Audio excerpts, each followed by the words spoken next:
Hey, what's up everybody? It's Lids, and we're back for some more Hades 2, and last time we had what was likely to be our second to last run toward the new true ending.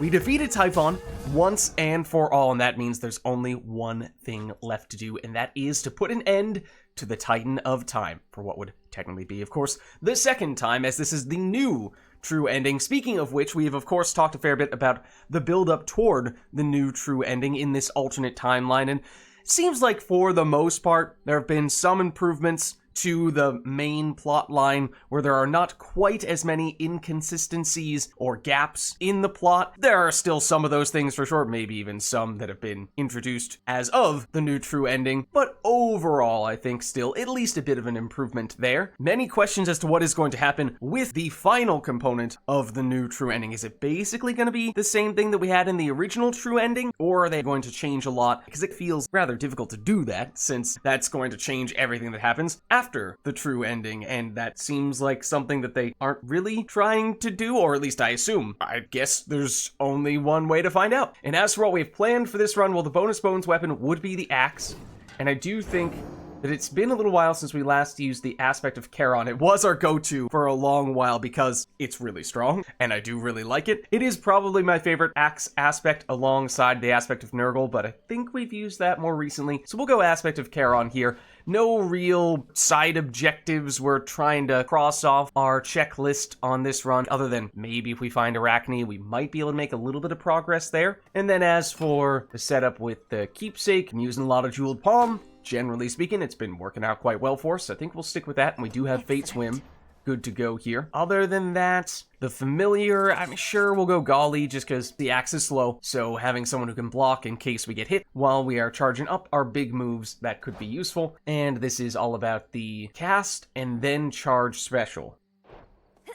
Just a reminder, like that. Okay. So that is going to be the plan, and I think that means we're ready to go here. We're gonna go no fear, as we've often been doing for the new true ending, since we're mostly just here to see the new true ending and not really trying to build up any more nightmare. We don't really need any more nightmare at this stage, so it's strictly business. Let's see what we end up with here. We do get the extra Hades boon from our keepsake, and it is the dash that does a little bit of damage, and I always forget that it also makes enemies take more damage from attacks and specials. We have Ares showing up first here. So cast and specials what we want to focus on. All monsters slain. I scarce believed it when I heard, but my lord father and dear mother quite insisted this was true. It seems that you possess a power far more terrifying even than our vanquished foe. Thanks. Okay, I mean, we do have a dash boon of sorts right now, so there actually is a case to be made for focusing on that now. Ooh, I do like building around the plasma, so I'm a little tempted here. Obviously, it's lower rarity, so maybe we'll stick with the dash. It's maybe not what you would tend to focus on as a primary source of damage, but on the first floor, oh, I was going to say maybe it is sufficient, although then that guy was not supposed to survive that hit. Okay, so let us carry on here. We'll see what kind of build we can get for this run here. Oh, yep, that's kind of what I was referring to before. We are going to be slow. Although really, I've yet to do this, and I really should. Okay. A little bit of extra life. We do have a boon that can be leveled up, so we get the extra benefits from this palm. For that reason, I do not like you guys. Oh, I guess we'll take them out the more straightforward way. Only to rest. Only one thing to upgrade. It is the dash boon. And then it probably is this. Again, it's going to upgrade the dash boon. Don't have a lot of things to spend our bones on right now, so for that reason, it's kind of hard to make the case for... Ooh, hello. Kind of hard to make the case for those bones rooms. See that, Golly? Now this. Take this. I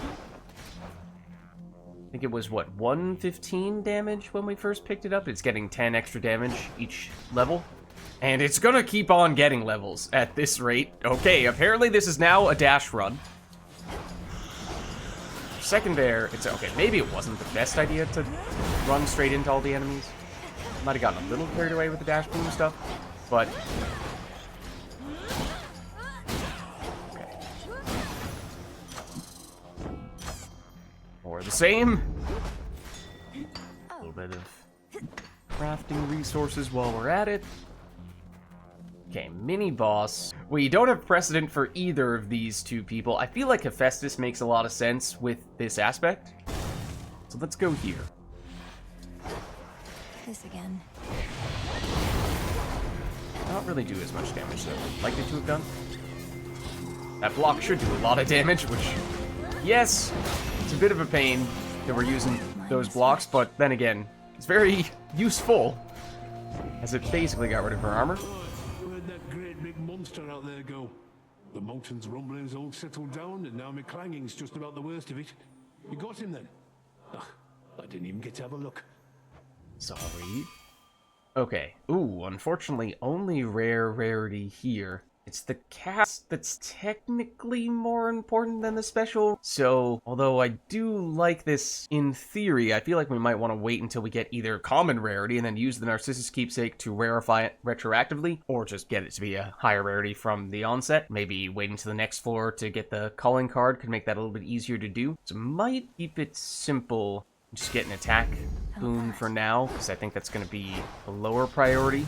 It's helpful for the time being, of course, but Spindles. long term it allows us to be a little pickier with our boon that matters more.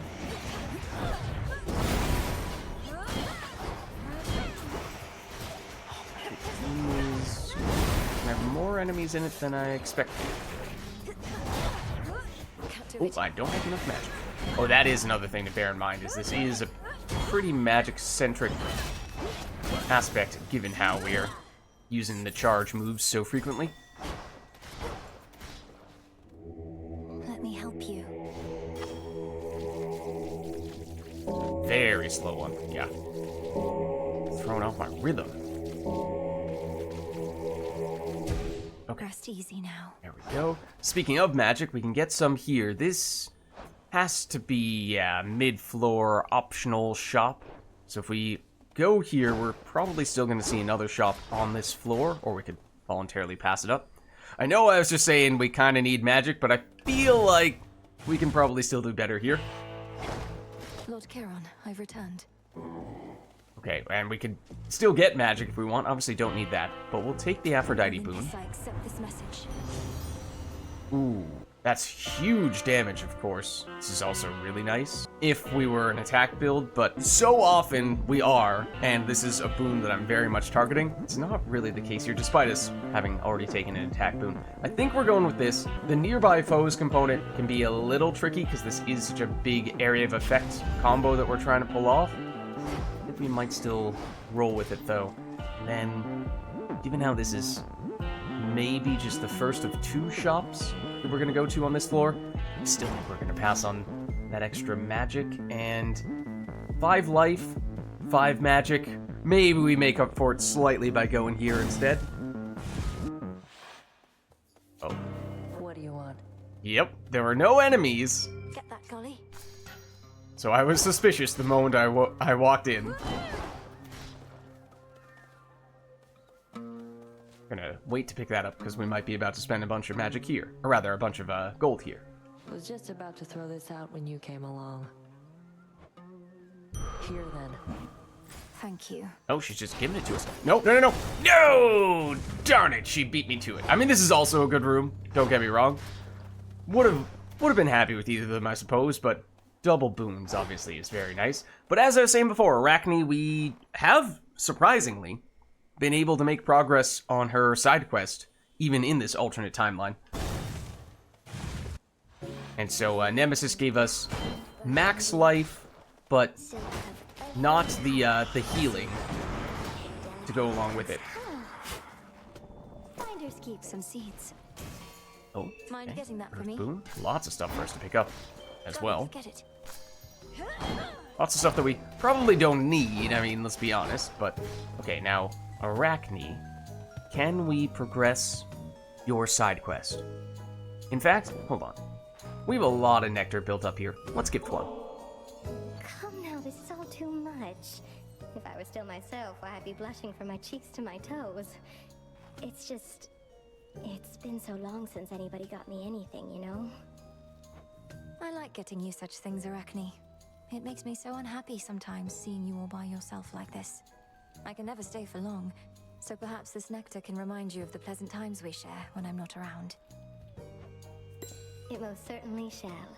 I won't forget your kindness. Oh, shucks. Where have you been lately, my friend? I'd grown so well accustomed to you visiting these woods that when you didn't show up for a night or two, I became a touch concerned is all. It's a little strange that she said that, because we've done something like... oh no, we actually, in the previous run, we did go up. I was going to say, we've done something like 8 Underworld runs in a row. But that's actually not the case. And obviously we've been trying to visit her whenever we get the chance. I'm sorry that I worried you. My task requires that I head up to the surface now, as well as down below. It's a big adjustment for me there. You probably have heard this conversation before. It seems vaguely familiar, and obviously this was relevant a while back. You went that way? I don't so much as miss it anymore where I came from. Well, you must know your way around, but if you need a local's point of view, you need but ask. Get some healing. We are actually not on full life right now because of that extra max life that Nemesis gave us, so it's actually a little bit helpful. Use less magic before our hex is ready to go. We don't have a hex right now, or we get gold. We passed on a Hephaestus boon that could have given us armor. If we had taken that, this would be easier to sustain, but we do have Hephaestus precedent, so it is possible for us to potentially get more armor in the future, but we need to be careful with it. I guess we'll do it. Certainly. Might not last long, though. Might not last long at all. Okay, I guess we'll go max magic again. Away she goes. Away she goes. Ooh. That did not do as much damage as I had thought it would do.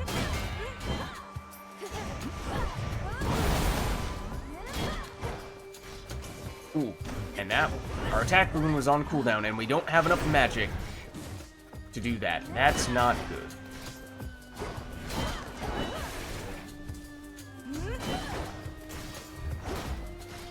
That was a little risky because I went with the dash to do the damage. Okay, that was also very unfortunate. That could have potentially ended poorly.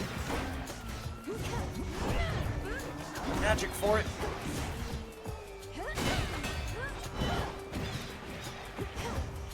Got you.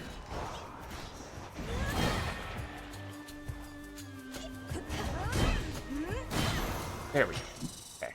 Just wanted to get at least one more room out of the dress. And then, oh. Okay, so this would be the penultimate room. Getting a free hammer upgrade, that means, could be quite nice. On the other hand, we can potentially purchase a couple of things here. And if there happens to be some armor from this shop, that would be very useful. And obviously, we'd never get it from that room there. So I think I am still going to go for this. Might protect you, Yes, my lord. and this is why. Because we get 20 armor, especially going into the Hecate fight. Just gives us a little bit better prospects for maintaining this dress as long as possible. Hopefully long enough that we can see ourselves get a Hephaestus showing. And with that, it's at least possible to get a boon that will give us more armor to help sustain the dress as long as possible. Because this one is potentially the most rewarding, if you can keep it on for a long while. Olympus. As we've done before. We've made it all the way to the end with this dress. Is this her primary cast boon? I think it is. Don't know that that's one we want. This is currently active, despite us not quite being on full life. So I feel like we might actually go for it. So often I turn it down. It is also the highest rarity option. Don't really want you right now. If we were to get a higher rarity version of that, it could be good. But I want to keep common boons away for now until we get a special. If we get a common special, then we can Narcissus Keepsake it later on. So let's take you. And we will also take you. So hopefully means we can still withstand a hit or two from Hecate. We should have a few blocks from Arcana cards. Might still have one left from Golly as well. Still gonna pass on this, I think. We have, of course, already seen ourselves run out of magic on a few occasions, but if we get a magic restoration boon, we can potentially address that issue that way. Oh right, I forgot about this. No. It seems the pathways into Erebus are not as well protected as they used to be. I take it this here's the individual who pitted you against me, is this not? Okay, so obviously, in hindsight, if I'd remembered this, then maybe it would have been okay to have gone with the hammer room, but that's an aside. Okay, yes, this was rather alarming when we saw this in the original true ending, because this is the first time we've ever seen Kronos actually this far up in the underworld. Yeah, obviously he shows up in the next room very often, but for whatever reason, he had said he wasn't able to come here in the past, and this would suggest that things will remain pretty similar to the original true ending, since this is how it played out then. Headmistress! Headmistress, fight him! Fight! Fight back! Yep, don't think she's gonna be able to do that anytime soon. This headmistress of yours has considerable knowledge to have thus concealed you. But she is weary, such that time caught up with her at last. She hears not a word you say. Unhand her, wretch. Unhand her, or I'll tear you to pieces. Iron children tore me to pieces once before. Look where that got them. Whoever this is, perhaps she shall be more cooperative than you, although I'm not particularly optimistic, nor should you be. Good evening. Now, I remember the first time we saw him here in the original true ending, we were wondering, does that mean we're about to fight Kronos at the end of the first floor? Come back! Fortunately, the answer to that question is no, and it actually means that this is the easiest first boss fight we will ever have.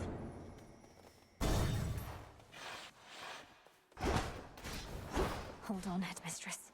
Okay, so it means a little bit easier to sustain the dress a little bit longer, and I'm thinking we're probably gonna go calling card here, because yeah, we are not yet looking to Narcissus Keepsake it up. So let's go for you, and we'll try to target a special with that.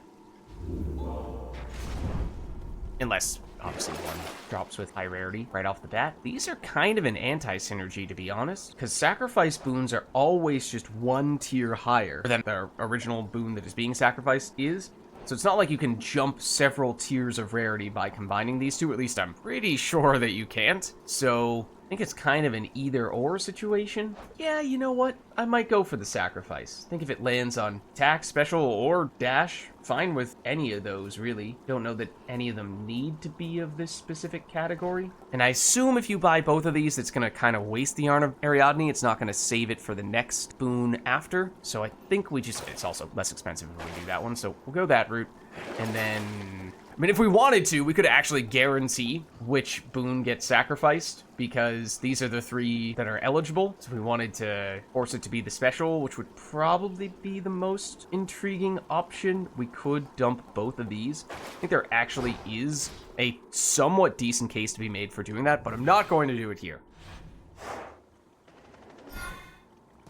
Because there is a world in which we get the sacrifice boon, and then it just doesn't turn into anything good, you know, lands on the attack, and maybe we'll take it, but it's not going to be that significant for us because the attack is not a super important category for us.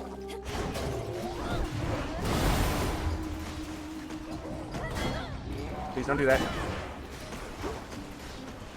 Ooh, that was kind of nasty timing.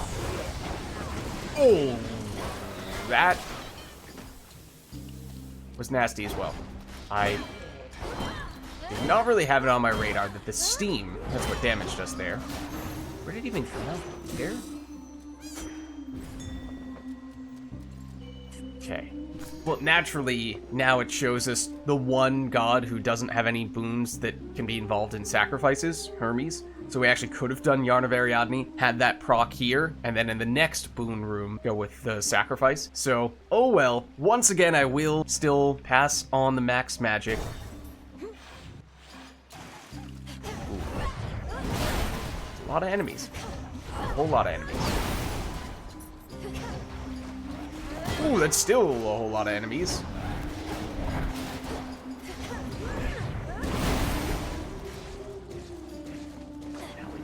Enough magic to do the combo against this guy, which is unfortunate.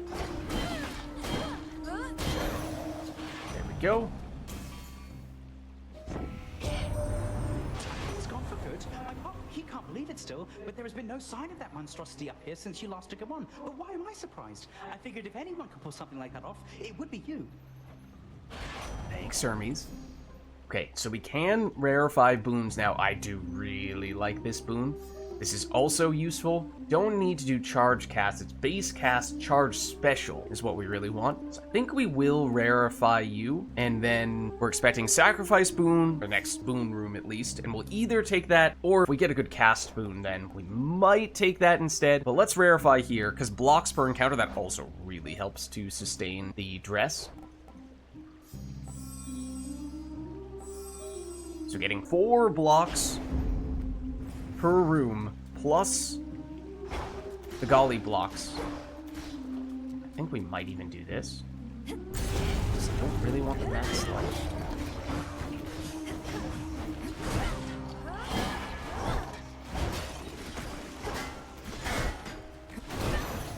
There we go. Ooh, okay, admittedly I did not expect a shop. Do still have enough money for it, although it'll be a little bit tricky because it means we probably will be pretty poor by the time we get to the final room shop, unless we can sustain this dress. Could be difficult with a mini boss in that room, but man, no! Oh, this is so good, but we can't afford them both. We have to pick one. So, okay, I think there are some nuances to this decision, because if we take Aphrodite, that will activate the sacrificial hymn. So we'll get a sacrifice boon, upgrading the level and rarity of one of our boons. However, we already have a special boon from Aphrodite, so we know if we take the Aphrodite boon, it's not going to give us the sacrifice on this. It's going to either be you or it's going to be you. And I don't think we want that. So I think we do go hammer here, and it means we're delaying the sacrifice even longer. So that's just gonna... We're just gonna have to deal with that. Attack has more power. Dash strike hits 2 times the area around us. Ah, darn it. Want special and cast stuff. We don't really care about attack and dash strike and all that stuff. Maybe we'll do this. This is really slow, I remember, so that I don't really want to go for. I think we're gonna take you. Okay, and then I'm a little wary of mini-boss when we're trying to preserve the armor. Yes, we do have all those extra blocks, which does help a lot. I feel like that's not really the route we want to go, and whatever we take here is likely to be the one that gets the sacrifice, in which case, if we do go this route, we know we're not going to get a sacrifice on the dash because we already have Ares on that, so we could get a sacrifice on the special, which would be nice. All right, maybe we'll try it then. Which one is it? It's the rat.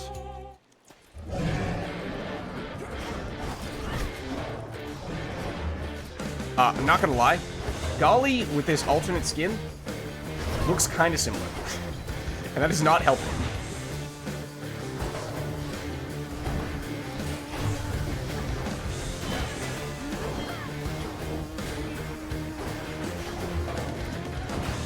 Trying to kind of play this slow and steady.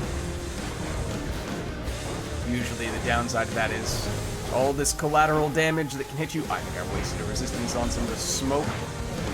Maybe it was some of the dot. I kind of forgot. Well, residual damage, yes.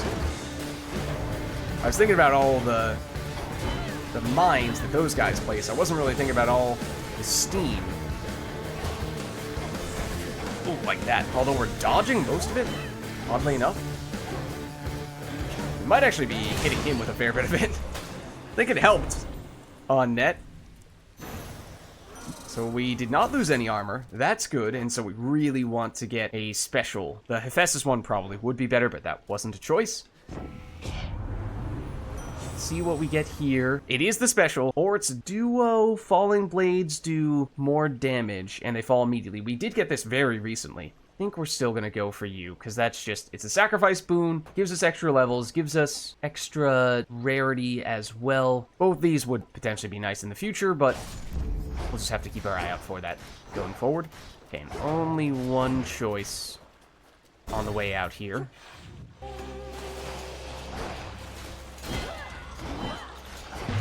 Ooh. All this steam. I swear, there's never this much steam on this floor. Do not remember it being this big of a factor.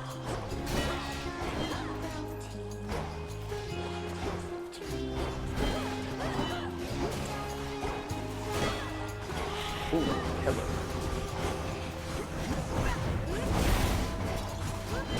Ooh, did we get hit by that?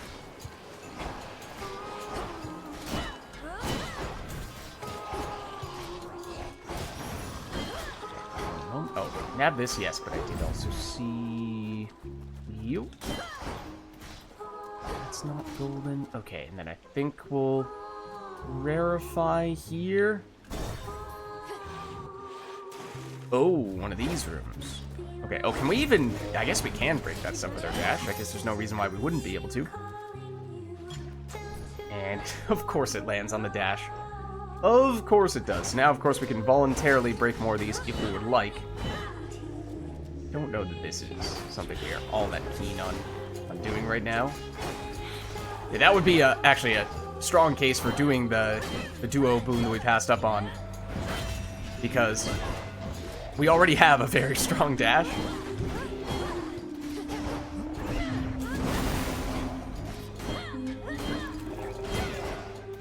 So making it even stronger still would potentially make it even more so our best source of damage.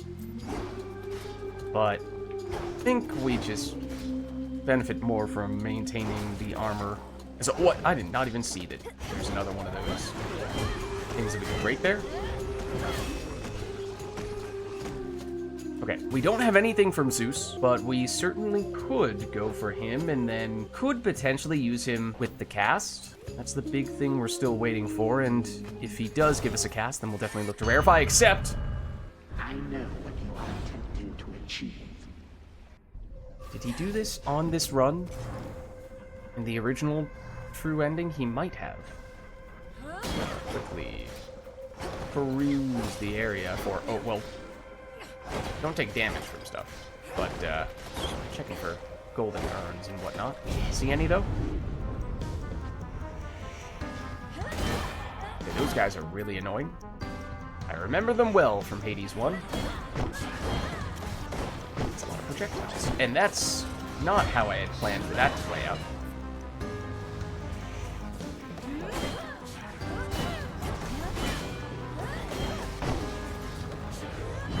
What? I was mid-animation. And then he just said, no, you know what? That doesn't matter. That doesn't count.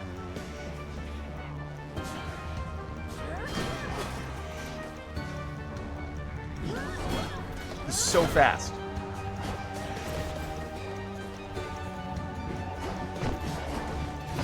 Yep. Maybe you can see why I hate those enemies. Okay, well, there we go. Even still, you rush headlong toward oblivion. Came very close to blowing through our armor there, just barely avoided having to do so. You may have heard about the actions of Prometheus that earned him all my wrath. He stole from us, denied us the glory of bestowing fire onto mortal kind on our own terms. He suffered as a consequence, but not nearly enough. It's a little bit of a strange thing to bring up right now. Would have been very relevant a long time ago. We have bigger fish to fry right now.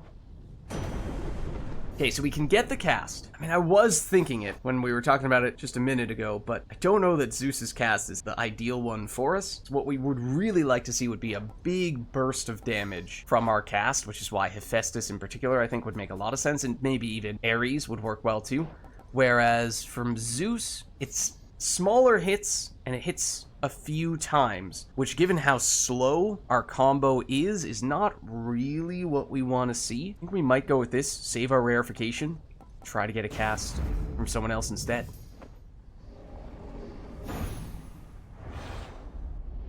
Okay, and this sends us straight into the next room, which is, ooh, it is the shop, which is just before the Skillo fight. And we are 2 gold away from being able to do this. We could get the slice plus Ares. This won't give us gold, even if we do succeed. Let's see if there are any golden urns. That one felt like it took longer than the other ones for some reason. Okay, there we go. No golden urns? No, it would have made a difference, but I think we're just gonna have to go... The most helpful thing for it to land on would probably be the cast, assuming that we can get a cast from Ares right here. Otherwise, we hope it lands on the special. Not the dash. But I think we do this first. Because we want this. Yes. Technically also sort of delayed damage, but I think we're gonna go for it nonetheless. A few different plasma things. If you can combine them together, they definitely add up quite a bit, but I do like how this is already epic rarity, so we only need to rarefy once to get you up to heroic. And it is a lot of damage. What do we get? Not very helpful. Okay, probably would have rather saved that for mini shop after this fight. Likely that we will end up blowing through the last of our armor and therefore losing the dress after this encounter, but it has lasted us the remainder of the first floor and basically the whole second floor, so it's decent. Obviously, if we were to have seen Hephaestus on this floor, then we would have found it easier to sustain it even more, but it didn't work out that way. Alright. Don't worry, gals. One day, they'll put us up on the biggest stage for all the world to see. But it is not this I'm day. not particularly interested in listening to your delusions of grandeur right now, so why not start your little song? Oh, it may be a little song to you now, lady, but it's going to be huge someday. You'll see. We'll show her, won't we, gals? Alright, gals, to the top!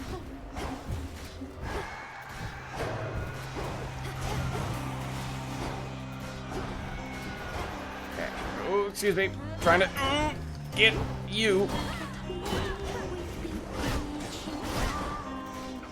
And although I could do combo-related stuff, kind of deliberately not doing that to a certain extent. Oh, that was stupid. Because we have limited magic, and in a boss encounter, it's gonna have to last us a long time. And I think we definitely want it for the end phase. We have some burst damage. Okay, wait for Scylla to do this.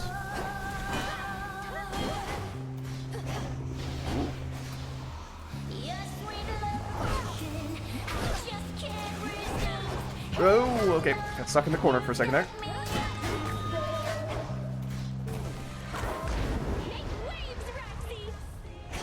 Woo! Yep, you certainly did.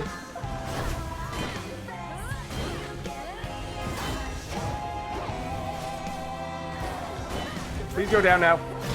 There we go. Okay. Now things should get much easier. Let's get doing that. Dash through.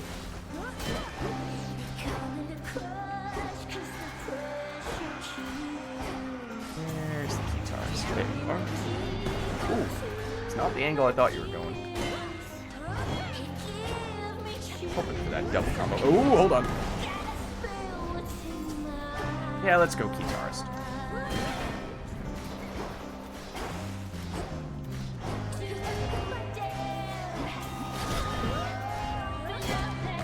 Scylla's down. Now it's just the guitarist who, yeah, is not really cooperating. Where did you even go?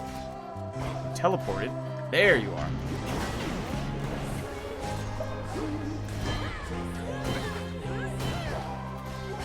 Not done with us yet. Okay.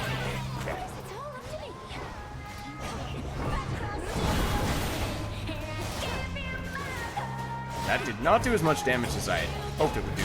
There we go. Alright. Took down Scylla and the Sirens and did actually manage to maintain our armor. So that's very nice. Means at least a couple more rooms of basically free gold, because there's no enemies here. We do not need the Narcissus keepsake at the moment. That means this floor's keepsake is little unclear. We could go with the hammer, actually, and it should last long enough for it to almost make it all the way to the end of the run, or maybe expire just before we get to the end of the final floor. So it's decent in that way. We could go gold purse, just load up on a little more money since we have spent pretty aggressively here. I might lean that way, to tell you the truth. Or we take some max magic just because we passed on max magic multiple times. I mean, I guess in some ways this would be our last chance to go with the Narcissus keepsake, assuming that we would still want to take one of these guys on the final floor. Maybe not strictly necessary, but yeah, I guess we'll still take this. Here. And now that means we have a little more cash to spare here. This would be useful. I don't know that it's necessary per se. So maybe we'll just save our monies. I wouldn't necessarily be opposed to selling this. Yes, it is giving us some damage, but I've said it many times before. Not one of my preferred boons. It is still active right now. It is giving us bonus damage. So we'll keep it simple for the time being.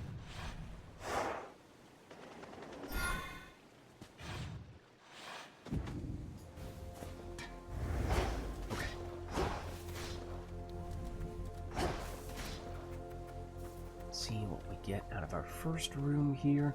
Hammer plus life.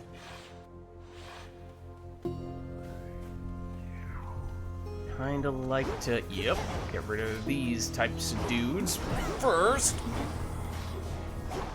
if possible. Also, see what we can find here. Gold. A little bit of magic. Those are the little side options. Little bonuses. Yeah, I see you.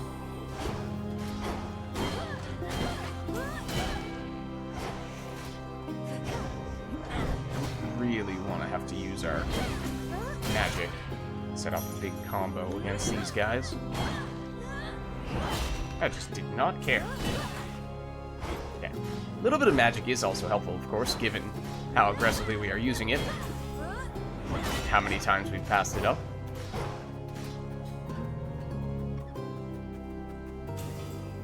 Hello, friends. Spoiler alert. I wasn't actually your friend. I'm sorry. I can't believe you've done this. Okay, order shouldn't really matter here because Echo shouldn't appear in the next room, so I think we're fine with just taking whatever's best first, which would probably be you.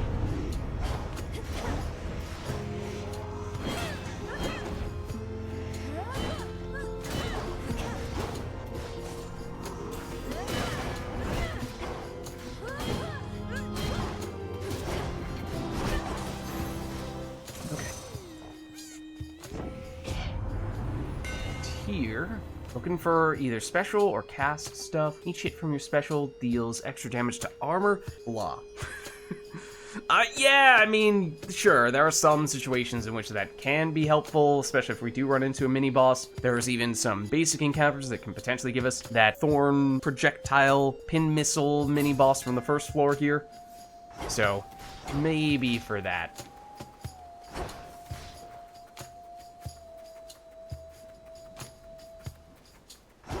Ooh. Where'd you guys come from?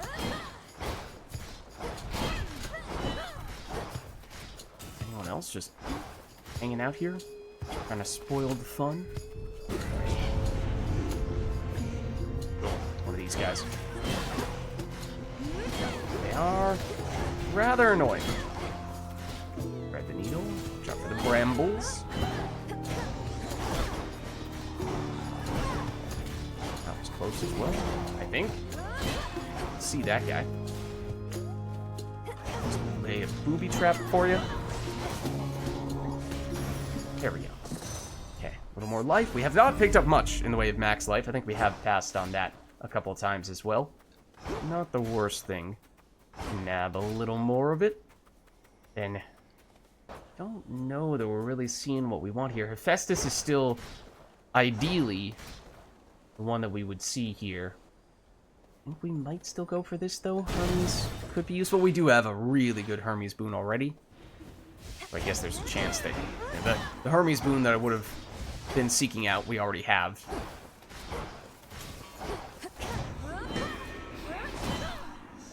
See another guy over there? I thought I did. No, that's the edge of the arena. Oh, you're here, though. We do extra damage to armor with our special. That was actually pretty useful there. And the other thing is that now we may see Echo in the next area, which means that, yes, it potentially is significant. The order in which we take things here. I'd like to finish with the most meaningful thing. Also, where's the bow?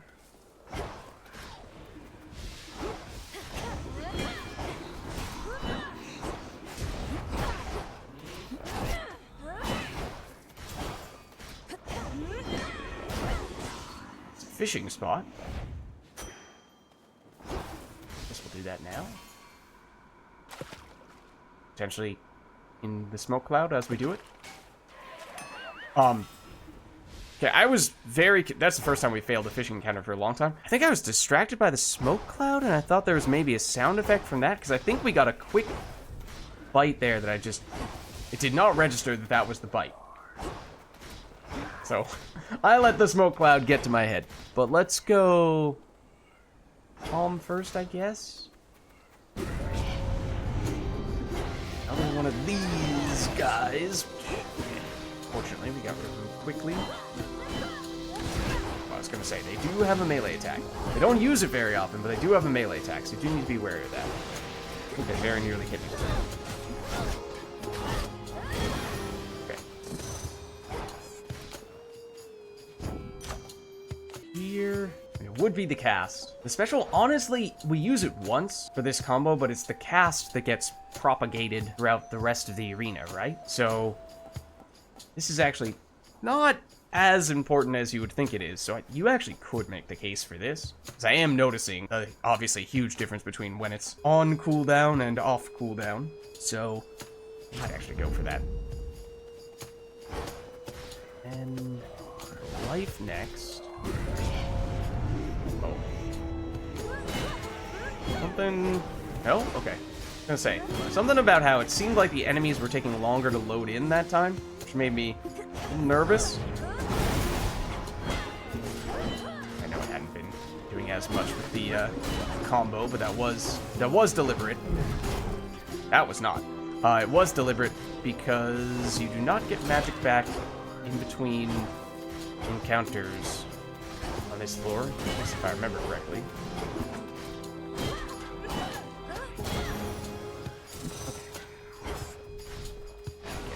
More max life. Now here, this is the one that we're potentially trying to duplicate. Let's see who we get. You, nice. Ooh, no! I did not mean to go straight into that guy.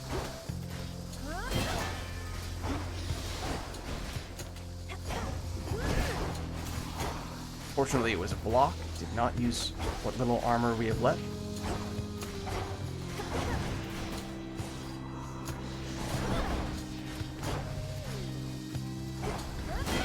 There we go.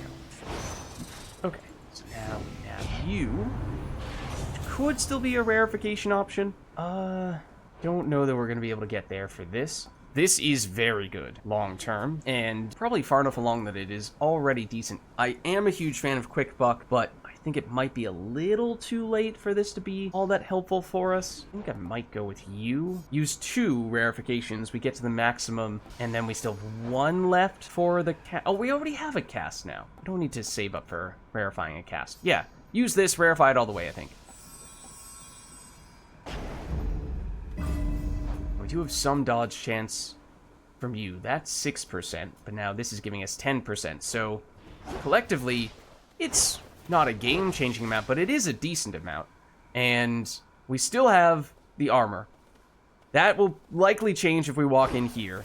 But this is 1 more room with no enemies, which means we're at least getting 1 more free room worth of gold. And we may be able to actually purchase armor here, which would also be very helpful. It is not Echo, and it is not armor. We do have the option to do that. Let's see. We get Slice, then it's you. Sword ring. Oh, good. That was the highest priority. And here. Now we can still rarify once. Healing, not relevant at the moment, but when we inevitably do lose what little armor we have left, it will become helpful. Or we get life and magic. I know we passed on earlier, but we could rarify this once, and then it becomes pretty solid. And I think I'm okay with using our last rarification there, because we don't have much else we're looking to pick up and rarify. This would be helpful, although we're kind of long range with our build, so I don't know if this is the best fit for us. So let's go rarify you. And now we have more magic total, which sort of helps on that front. I think we're still going here.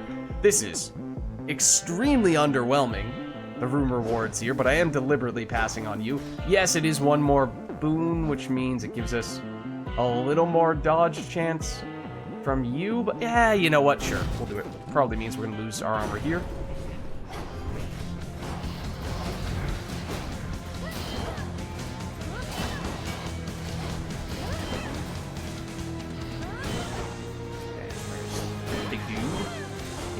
Here. Remember, he does several hits in his combo. He has a lot of range on it. What are you doing?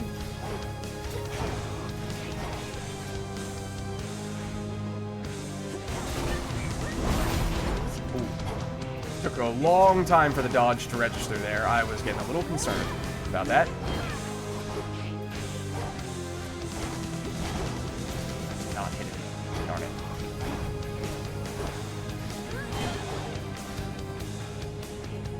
Good thing about him teleporting around is he takes a little while, which means we can get our attack boon off cooldown, get the hammer to proc from Hephaestus, and that does the trick. Okay, so here, I don't like this one, so I would like to pass on it. What do we have from Zeus? When we use magic, okay, we do a bolt, prime, a lot of magic. I don't know that we want to do that. I think we're doing this. Even though it's not amazing, we don't have that many bolt effects. I think the other stuff is just kind of bad, though. Okay, now we will get a little bit of extra gold walking into this room because we do still have the dress, which means we would still have enough to purchase a boon. Or we go here and get a free palm. I think we're going here. We might even pass on a boon if we get good alternatives. Like, honestly, extra armor might be more desirable. We still don't get it, although Hephaestus, we've been waiting so long for you to show up again. Here he is. Because we can get extra armor from this. We can get extra armor from this. These were the kinds of things that I was looking for. I think we'll take you, because this only lasts for the first 7 seconds, especially going into a boss fight. That's not gonna be very useful. Whereas we have enough blocks per room that I think we can still get by with 75 armor there. Nothing else in this room. Usually there's some crafting resources, but okay. Can't afford anything else, but we would definitely not have been able to afford that if not for us having sustained the dress as long as we had. One fewer room, of course. That was all it would have taken for us to be too poor to afford that. So it all worked out there. Now for you.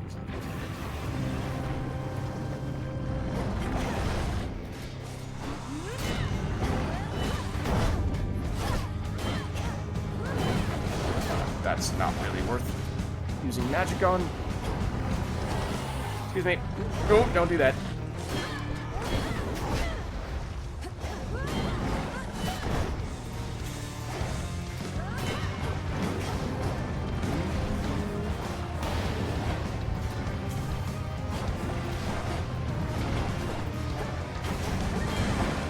Ooh, well, that was a dodge. Okay, that was very lucky.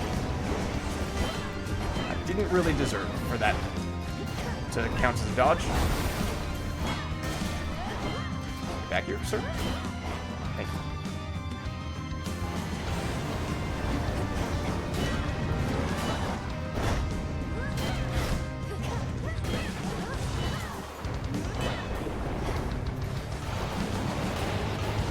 That was very convenient. I happened to find a little safe spot.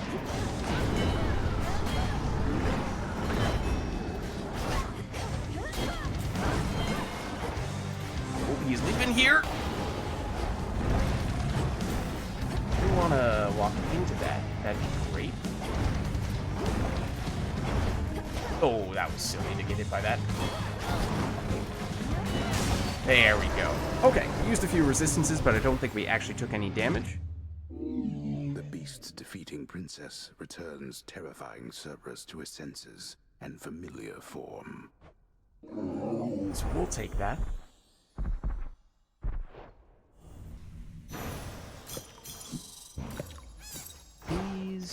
Doesn't seem like there's anything else here. Which means we carry on and have now maintained the dress onto the last floor. See if we can make it all the way to the final fight with it, but this is definitely further than it seemed like we'd be able to go with it, given how things were looking for a while there, with very few ways to boost the armor further. So this is where, yes, we could throw on either of these. I think we've learned that although at one point we suspected that the mechanics might change a little bit for this final fight with Kronos, that is not actually the case. It's not as if he's any stronger than he would usually be. So it's not like we necessarily have any more reason to break these out than we would usually have. And as of late, especially with these Zero Fear runs, we've been feeling better about going with whatever other non-boss specific keepsakes we'd like. It's been a while since we've used the Concave Stone. She's functionally a way to get an extra boon, which especially when we get more dodge chance based on the number of boons we have. There isn't really an obvious choice here. Maybe this, because we still don't have magic restoration, to be honest. Let's go Concave Stone. It's been a little while. And we'll do this. Not that we need it. Now we have basically no monies, unless we happen to find something that we're willing to sacrifice. I don't know if this actually removes our armor retroactively. It might. Definitely not selling that. We could sell this. It has, on occasion, been pretty helpful. I mean, I'm sure there are plenty of times when I haven't even noticed it, but there have been several times where I have deliberately just sort of dashed around and relied on that to finish off some of the weaker enemies. Because this would be nice. What would we want it to land on? Well, it would either land on... Oh, if we sold our dash boon, it would have no choice but to land here, which is our lowest rarity of our key boons. I mean, you could argue it's the least important, as we were saying before, so maybe it doesn't matter that much. Okay, I guess we'll pass on all that stuff for now. It would be a good opportunity to set ourselves up to buy things at the super shop, but we'll be fine. I have to do this. I have to do this. I have to do this. Now, let's see if we can pick up a little more gold with a couple of extra free rooms with the dress. But now we are focusing on the new true ending. We're almost there. The climax of the new true ending, that is.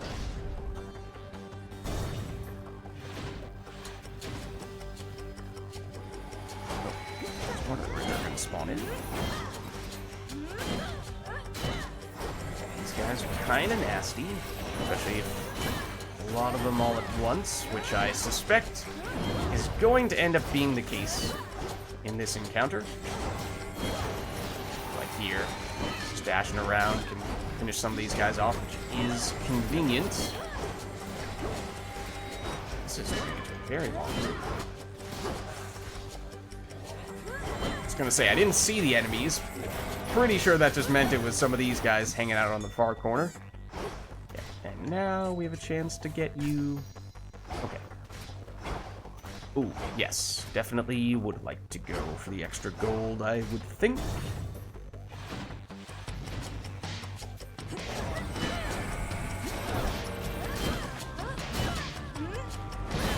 Oh, that last hit of the combo is so slow. For a second there, I was like, is that guy actually going to be able to hit me before I land that?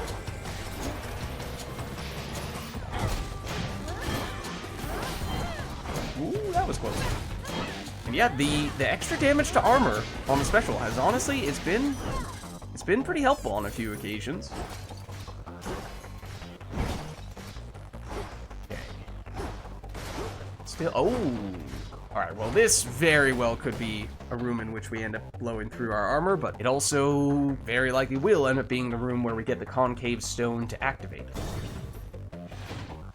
It's okay, we'll take those risks. It's alright at this point if we end up losing the armor. The dress. Okay. So, Ares makes multiple circles on the ground. They deal damage to you relatively quickly. Aphrodite has a heat-seeking heart, which I think... Yeah, in crowded rooms when there's a lot of stuff going on, and that certainly can end up being the case on this floor, that's tricky, but if things are relatively tame, or at least fairly paced, where, you know, there's just a couple of strong enemies at once, maybe, it's easier to avoid the one projectile from you, and it doesn't move that quickly, if I remember correctly, so I think we will make Aphrodite mad. Truly. Okay. we were saying how this could be useful, and magic restoration, we still don't have a source of that. It is one of the worst magic restoration boons when it comes to pure magic restoration. It's, however, very good when it comes to the other stuff, making you move and strike faster. Charge cast creates a blade rift. Oh, hold on. This is interesting because our combo, although technically it starts as a normal cast, it counts as a charge cast when we do the full combo. So we do benefit from this a lot. I think I might take it for that reason. Oh, okay. If you want to give us that because of concave stone, that's all right. That's what it's there for. The world can be such an ugly place, filled with such terrible misunderstandings as can veil the beauty we so often don't appreciate enough. I feel like this is the most angry we've ever seen Aphrodite.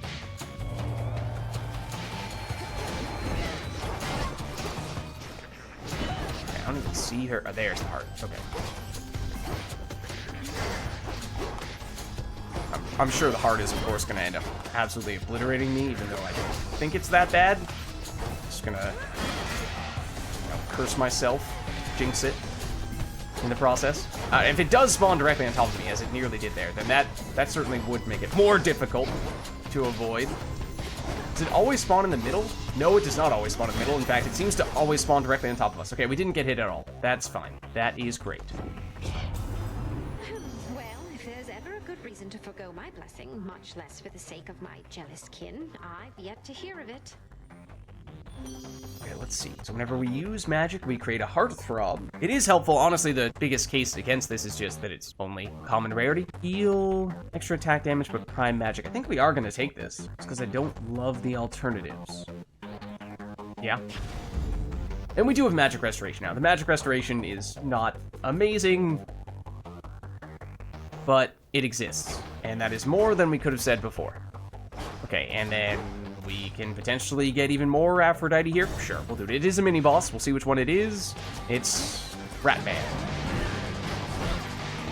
And a special with the extra armor damage. Oh, that did hit me, apparently. I was going to say, the extra armor damage coming in clutch here.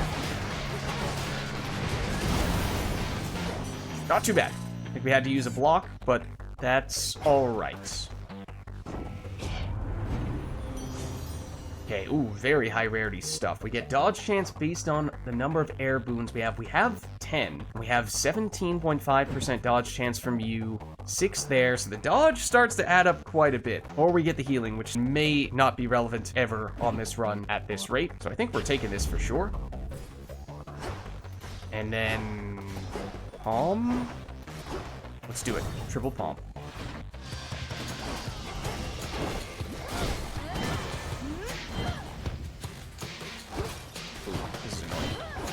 Another one. No other enemy is choosing to attack me right now, but I'm okay with that. I'd rather not voluntarily step on the trap, though. That's a little hard to make sure you're facing the right direction. Okay. May or may not have been the last of those. Oh, that was a dodge. It did technically hit me. That's all right. Wait, oh, that freezes enemies as well. That's very helpful. I kind of forgot about that. Sure. Not the last wave. In fact, getting the feeling this might be a very long encounter. Ooh.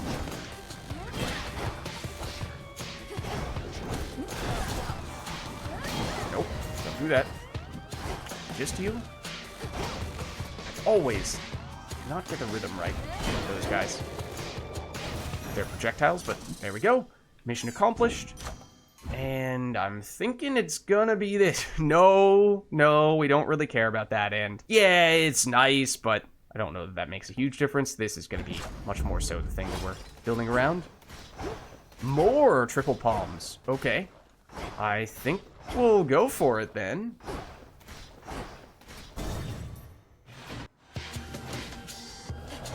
Oh, wow. Pretty crowded already. That was a dodge, fortunately. I think it was one of these guys who hit me. You guys with your... Ow, darn it! Your projectiles that, as I was just saying, I always mess up timing on. Also, we did get hit for reals. Something. Oh, that hit me too.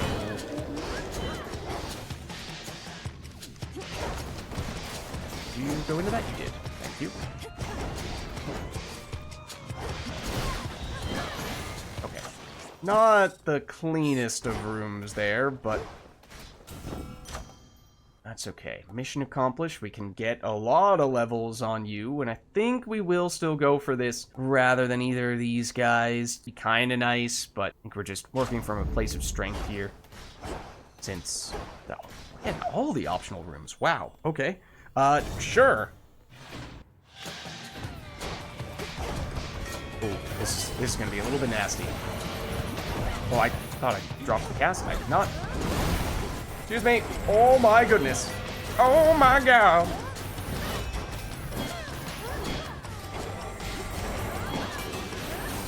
There's more. That's illegal. Ooh, that's close. This guy's hiding in the corner. Ooh. Oh, man. Those projectiles, it's always so difficult to avoid them. Oh, I did a stupid. Ooh, and I almost did another stupid, dodging into that one. Where is the other enemy? There we go. Okay. Lots of monies. That has definitely helped fill our pockets. Okay, and I would think there probably aren't any more optional rooms remaining. We've seen a ton of them here. Not necessarily the kinds of optional rooms I was expecting, because we got double for the super pods.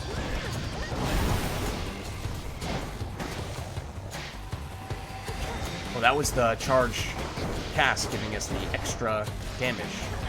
Might have a little bit different that time, right there.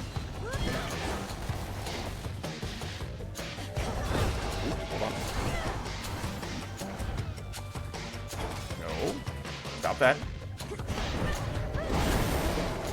The last of them? Yes. Okay. Do have a mini shop here, which, given how much money we have, we could consider buying from. Now, we do have a fair bit of money. It's still not necessarily enough to buy absolutely everything from the super shop, but this is tempting. I think we'll do it. Okay. It's likely gonna proc in the shop. Don't think we're gonna see any more rooms with boons in them. This room is another really nasty one that I imagine does not have any respawns in it, but it has enough enemies to begin with. It doesn't really need respawns to be annoying. Please go away now.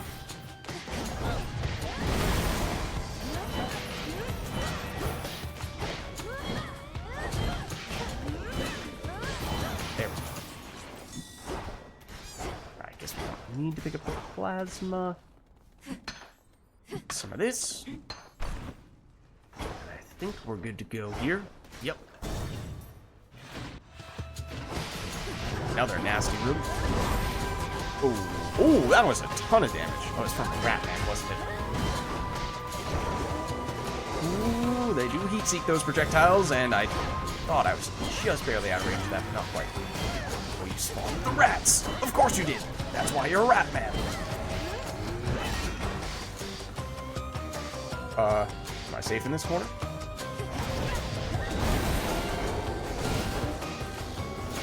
There we go. Okay, so we did take a little burst of damage there, but fortunately we do still have some armor, which means we get a little more monies. Okay, so another room that's just non-stop money bags. Ooh, I got trapped in that corner there. In case you were questioning that statement earlier, yeah, there really are infinite money bags in this room. Infinite money bags in this room. I started doing the charge attack right when I meant to do the charge special. So, oh, that was very stupid. So I didn't pull this off. I meant to do that. There's still more.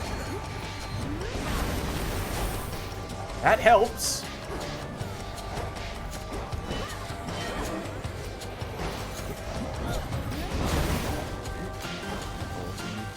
orbiting projectiles. Excuse me.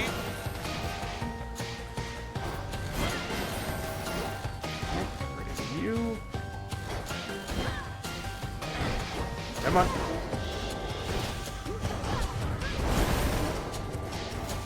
There we go. Okay. I think we took a little more damage there, but now we are on to the super shop, which means we have now gotten the armor and the dress into the final fight. Obviously, having more armor going into the Kronos fight would be kind of nice, but I think we're doing well enough with life. That's not a huge concern. Okay, so we can't afford the Nightmare. It's actually pretty close, but that's all right. If we had not done Yard of Ariadne, we would have been able to get it, but I think that's fine, because we can afford all that. I mean, we don't even need you, so we can afford all this stuff here. And remember, what we get first is going to get hit by the Yarn of Ariadne, which means actually a little tricky. I was thinking about this when we picked it up, but these higher cost boons do have a higher rarity chance. Is it better to double dip on the rarity? Might be overkill in that case, or do you deliberately get the Yarn to trigger on what is the only base rarity one here? I feel like that's probably the way that we ought to do it. Let's see. Air quality, we do have 5 air boons, although I'm not sure how much stuff we have that would benefit from air quality. Might just be this, and no, that's up at 65. This is up at 60. I don't know that it helps us at all. And these count as air boons, which means that they contribute toward this infusion. So I think we would rather do that. And being able to move the cast, I don't know how I feel about that. It can be a little tricky to aim it sometimes in that situation, so maybe we just go with the revenge boon. We're probably going to get hit a few times in this fight, of course. Now, yeah, should still be able to get both of these. Let's, guess we'll do you first, just in case. Might be a chance he has something that helps us with other stuff. Like, it would be good to know in advance if we are planning on using you, because if we do take you now, it means we may not want to spend the gold for that last boon. We have done it once before going into the final fight, and it actually meant that we didn't take any damage in the final encounter, but I don't know that it's that useful for us here. Unfortunately, we don't quite have 8 of any element. If we took you, we would, but we can't get both of these. We already have procced the concave stone. So, and this casts expire faster. Your channeling charge cast part doesn't really matter because we're gonna automatically have base cast turn into charge cast with Aspect of Charon. But having it expire faster, does that mean that the falling blades fall more quickly? I'm not sure about that. If so, then that might technically be helpful, but in a sort of indirect way. So we might take this and just still spend gold anyway, not benefit from it very much. It is an air boon, so it does help us with you once again. So if for no other reason than that, probably is still the right choice. And then we'll have a tiny bit of gold left after this. Okay, there is a case to be made for this, but I think instead we're gonna... Oh, none of these are great, to be honest with you. This one is completely irrelevant. Doesn't even help with infusions. This one does help with infusions. However, it primes 20 magic. We do have some magic restoration. It's not great, but we aren't using our attack very often, so you could argue this is a net negative, at least with the base capabilities of the boon itself. The infusion maybe makes it so it's at least a slight benefit to take it. Then we sacrifice the magic restoration boon to get what is potentially a better one. At least from a pure magic restoration standpoint, it certainly is. But it requires that we be close to our enemies to proc it, which, yeah, against Kronos is probably going to end up happening one way or another. So maybe that's still okay. It does convert what is currently an earth boon into an air boon, which means, once again, we're getting a little more dodge chance from that, although it means it's not a new boon altogether, so we're not getting the benefit from you. 14... 21.25 and 6%. It's a lot of dodge chance right now. I think we'll take this. Because that gets us to pretty crazy levels of dodge chance. That's practically 40 there. Above, it's like 45% dodge chance, which is pretty insane. And then we don't need this.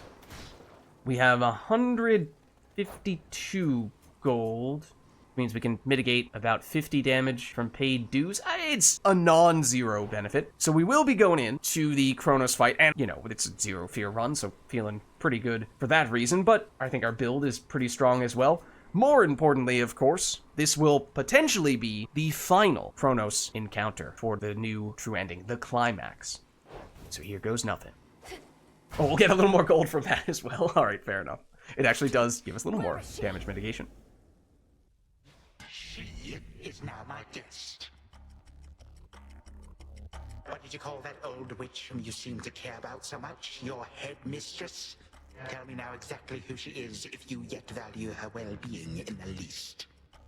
So we're wondering, is this going to be exactly the same as the original true ending? Was it all just the things that they changed were the build-up stuffs, and the ending is still the same? Because it feels like it would be difficult to change the climax of the ending, because for the most part, they focused on patching up holes in the plot, maybe fixing up a few inconsistencies, although as I said, they might have introduced a few more. But that's, I think, still easier to do than changing the final part of the ending altogether, because then I'm just thinking about things like the credits scene and the cut scene, if you will, when we, I mean, obviously major spoilers for the original true ending, but when we turn into Kronos and we chat with everyone, and is it gonna just go in a completely different direction this time around where Kronos does not become a good guy? Because it seemed like, especially toward the end of the build-up, there was more foreshadowing with the whole Kronos might not be as bad as we were thinking idea, so I still think it's gonna end up going in that direction. She was my mother's handmaiden, nothing more.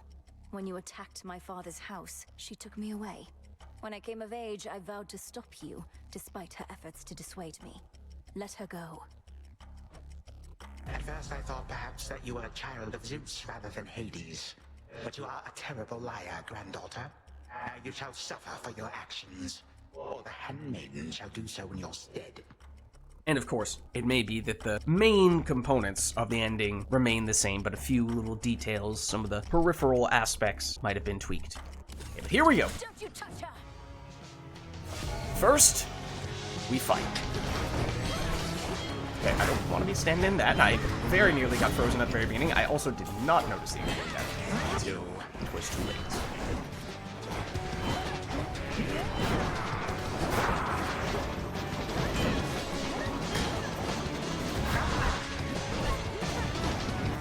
Whoa, what are you? What was that? Like a vacuum cleaner effect at that point, which is not something that I expected from that move. What's that guy doing?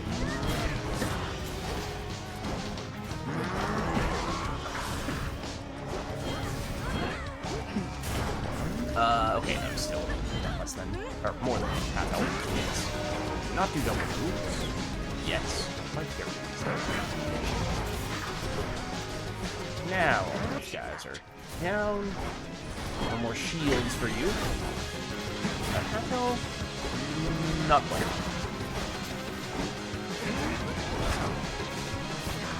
Fake. Should be getting it. Turn that now, though.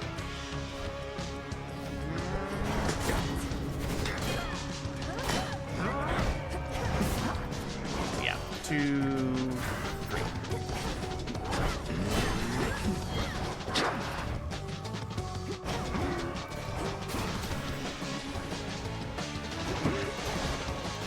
One, two, only 2. Can you just chill for a second, too? These guys are also very annoying. I don't appreciate this.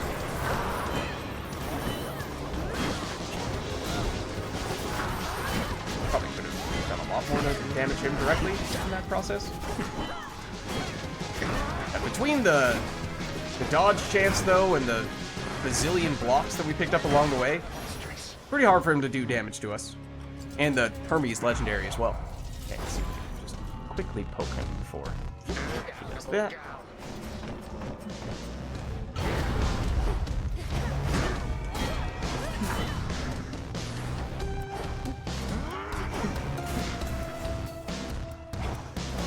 No, you weren't supposed to.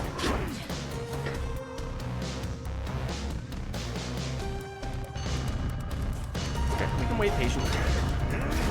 So can he, apparently. took us so long to figure out how that would work. We have figured it out now, though.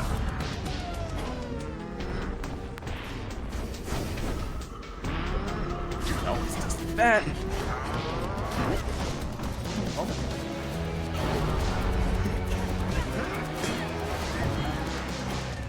Something adds yet? I was gonna say, it's been a little while. Or, it's been a long time. He hasn't shown any yet.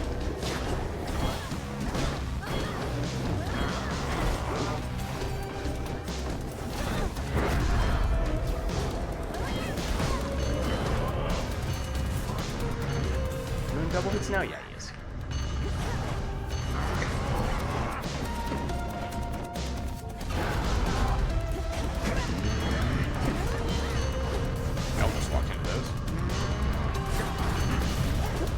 And almost messed me up there.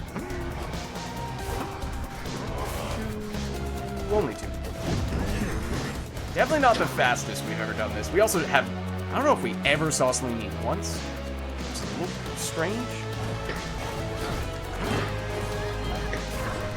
don't know if there's a plot-related reason for that being the case.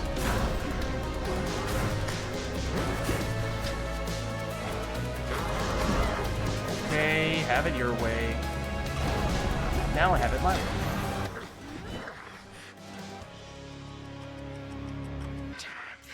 You wish to bring about the end of time? Well then observe, for I shall give you but a glimpse. Let's see. Come finish what your father started, granddaughter. Oh, this is different. This is like the true new ending. Or no, not the true. This is like the super version of him. I don't remember this happening last time. Who exactly do you think I am? You take me for? You know, I was just thinking how we hadn't really taken much damage. So maybe we would have been okay in this situation.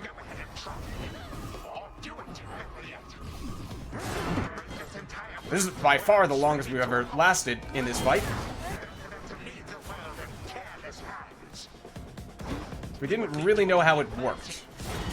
When we, oh goodness, had this happen to us before. I don't know if we're canonically supposed to fail this. I assume that I am supposed to be standing on these things and not out in the open.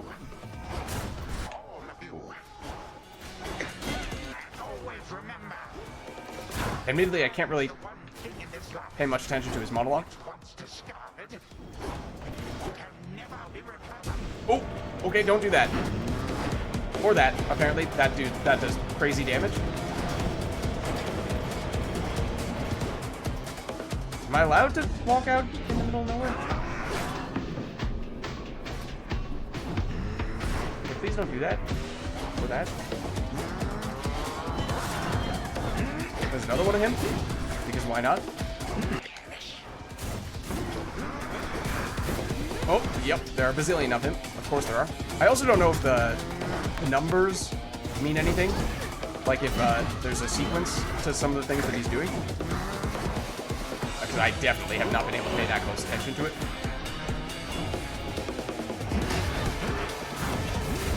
Ow. Okay. Okay. I was trying to do the combo, actually.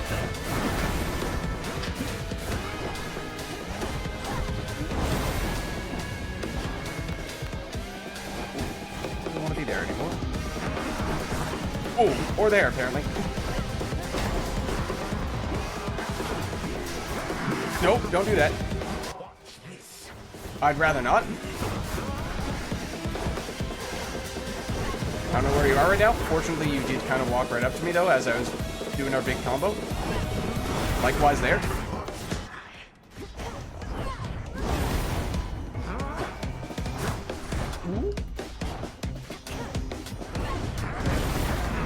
Okay, you are actually helping me a lot when you do that.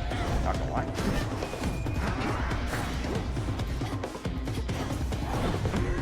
Oh, we're out of magic, though. We're also out of gold. Oh, yeah, so quickly. Our revenge boon is probably giving us good value at this point as well. I don't know if we can use Death Defiances in this encounter, or for plot reasons it's not going to let us. That could very well become a factor.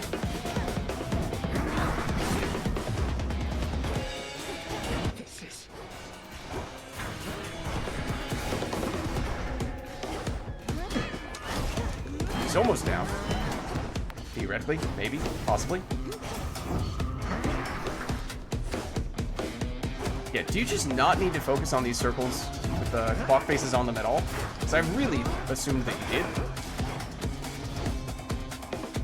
I feel a little tricked. Ooh, that was bad. That was very bad.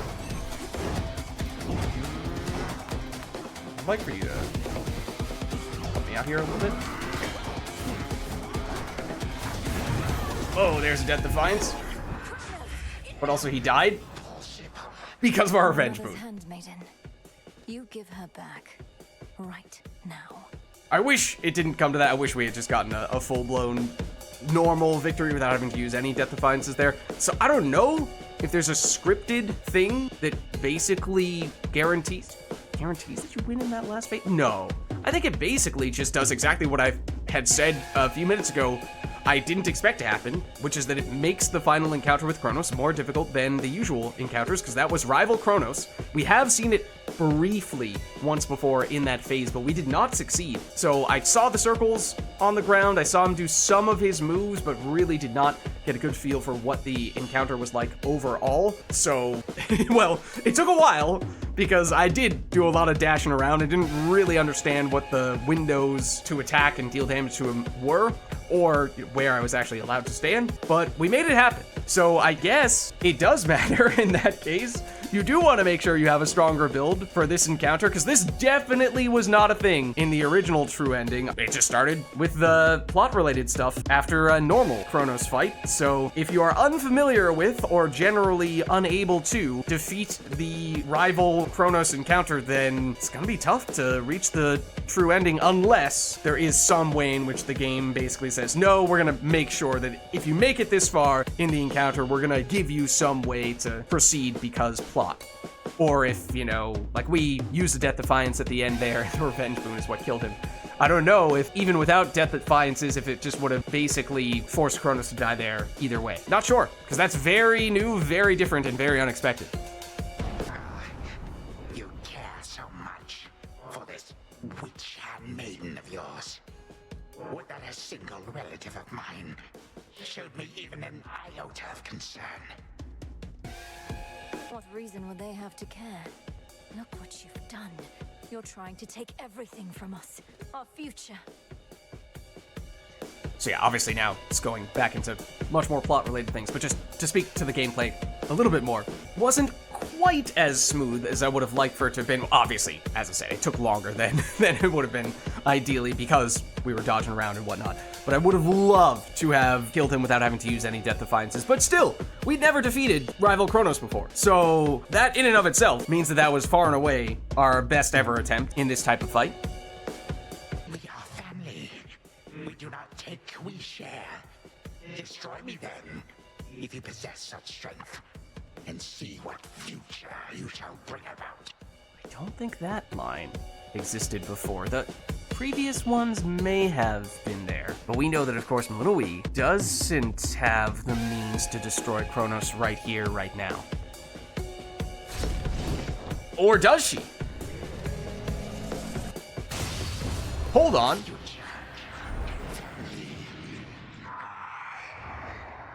For now,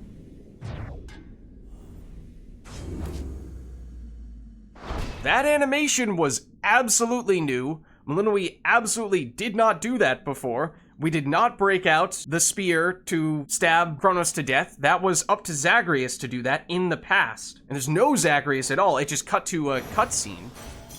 So of course that raises many questions. Are we now going to see something along those lines happen as soon as we walk through the door there and have our usual conversation with Zagreus? Or replace our usual conversation with Zagreus with that instead?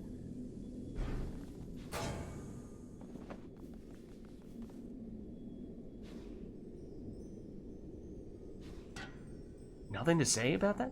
Because, I mean, that's obviously permanently defeating Kronos there. It looks different than usual. Mutliplayer has usually had something to say when you examine it, but not this time. I mean, there is this. For the moment, time stands still, stricken by the enchanted spear Gygaros, and temporarily susceptible to one final step the Princess of the Dead has planned. Okay. So this is already a huge departure from the original true ending, gameplay-wise and plot-wise with this. Now, is the game going to continue along these lines and truly have us defeat Kronos for good? Because it said that time is stopped for now, ellipses, which makes you wonder if something is going to undo that imminently, like, is Zagreus gonna go, actually, I don't want to kill him, much like what happens in the original true ending, and Kronos lives, but if he lives in the past, that means that he just ends up surviving up to the present, where we still end up permanently killing him, just that it, in this case, is with Mutliplayer instead of with Zagreus. It did just say that Mutliplier's plan has another step, but we just did the thing that permanently killed Typhon, so that seems pretty final. Maybe there's some funky time travel business that will go on there that makes it so that Kronos does still end up living and being a good guy, but it seems less likely now. Hold on, Headmistress. So how does this play out? And admittedly, I don't remember exactly how in the original true ending it transitioned from defeating Kronos into all of those other things that happened after the run concluded, because there was a lot of stuff like that. To the abyss of the subconscious, I descend. Meeting our family, the whole part where we played as Kronos. Did we go into the mirror, speak with Zagreus, and then that's when we did the stuff briefly from Zagreus's perspective and then Kronos' perspective? Night and darkness, guide me to my blood beyond the grasp of time. All right, need to calm myself. Can't make him more nervous than me. That sounds familiar. So yeah, I think that's how it played out last time. I mean, why wouldn't it? If everything she says has happened, will happen. I mean, it just makes sense, doesn't it? Well, anyway, we'll find out soon enough, if she shows up. Yeah, I think we heard all that before. So, still technically waiting for Zagreus to go seek out what was then a still recovering Kronos. But it's weird now, because the time inconsistencies become much more of a factor. What happens if Zagreus leaves him alive in the past? I mean, as I said, you would think that would mean Kronos exists up to Mutliplier's time period where she permanently deletes him. And if Zagreus does choose to permanently delete Kronos, I don't even know at that point, then he's been deleted twice, once in the past and once in the present, except present happened before the past, at least from a gameplay standpoint, so I don't know. Let's see what happens. Wait. Mutliplayer, you've returned. You've no idea how much difficulty I had falling asleep so I could see you here again. So what's the word? Have you prepared the spear? Take hold of Gygaros and we'll find out. You'll have to go immediately to where Kronos resides. Speak to him, but do not mention me at all, as I've not yet been born. I'll be counting on you to succeed. And the plan is, once I find him, either we become best mates, or else it's death to Kronos, like you said. Do you truly think there's any possibility he comes around? That I won't have to kill him? So this conversation right here is weird. Everything up till this paragraph existed in the original true ending, I think. But this now has been changed, and it is to reflect that previous conversation we had with Zagreus, in which both Zagreus and Mutliplayer were talking about, hey, maybe, ideally, Kronos does play nice, and we don't have to kill him. And then, if he doesn't, the backup plan is to kill him. But this just all feels very strange when Mutliplayer has already killed him. So, it just feels like you're walking into a dead end as a writer in this situation, where you really want the stuff to happen with Zagreus first, because that is going to affect Mutliplier's time period. You then see what happens from Mutliplier's perspective. But to do it in the other order just leads to a whole bunch of confusing time travel-y, temporal rift-related questions. Call the TVA. Joking aside though, the big picture is, in many ways, it it doesn't really matter what Zagreus does at this point in the past, because we know that ultimately, one way or another, it's gonna lead to what we just saw. Melinoe permanently destroying Kronos. Knowing there are infinite possibilities, then I suppose so, yes. But I'm so angry with him still, and frightened about what may come to pass.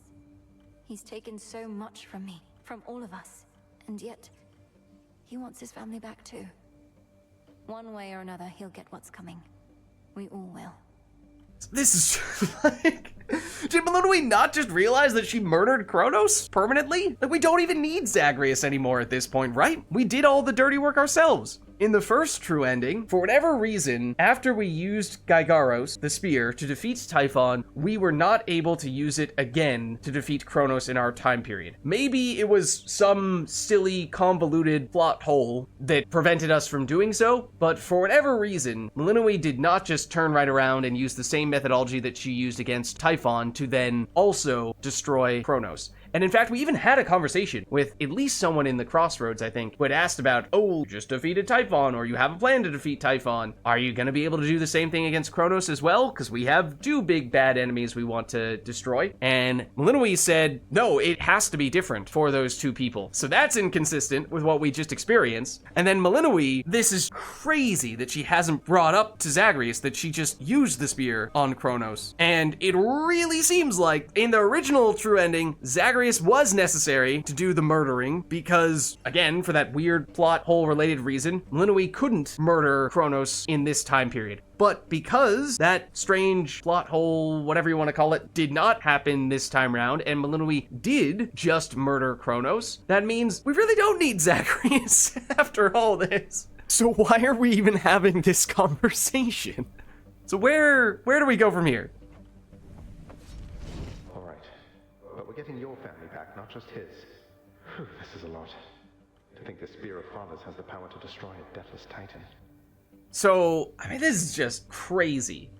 Because yes, we were talking at the beginning about how there have been some gaps in the plot that have been patched up, some that are certainly still there, and some inconsistencies that have been fixed, some that still exist as well. But I mean, this would be a humongous inconsistency, and just a crazy omission from Melinoe. She still hasn't acknowledged what she did. It shall in just a moment, so hold it close. May earth and night and darkness hear me now. Bring true death to the deathless by my vow. Dissolution of time. Okay, have your fancy incantation and all, but if we still need Zagreus to do the deed to defeat Kronos altogether, then what did we just do?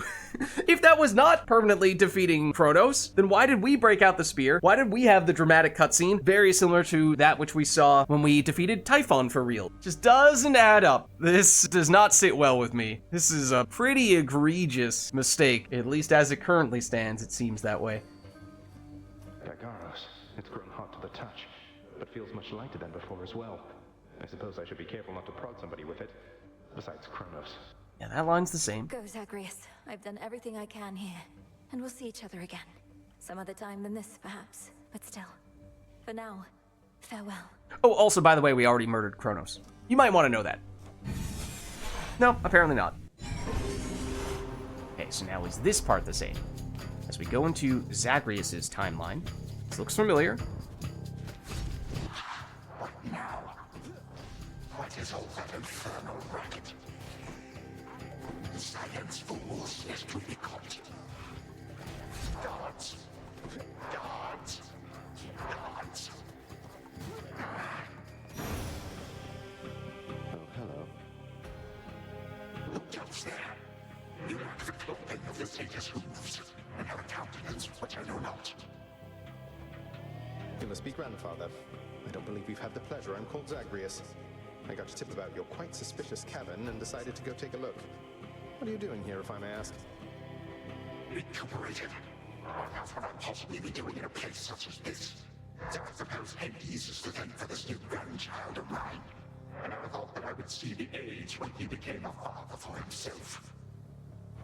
Oh, he's a wonderful father, if you must know. My sole disappointment is that I'm an only child. But he and my dear mother Persephone, the underworld queen, truly love each other, so down the line one can hope.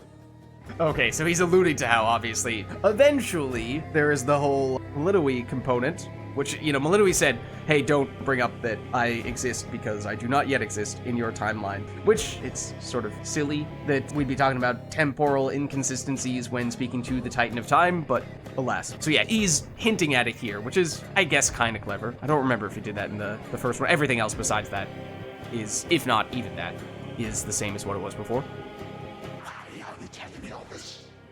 That immediately left my satyrs tear into shreds. Where are those blasted satyrs anyhow? Grandfather, I'm telling you all this because I thought I'd make a little small talk here before I have to do you in.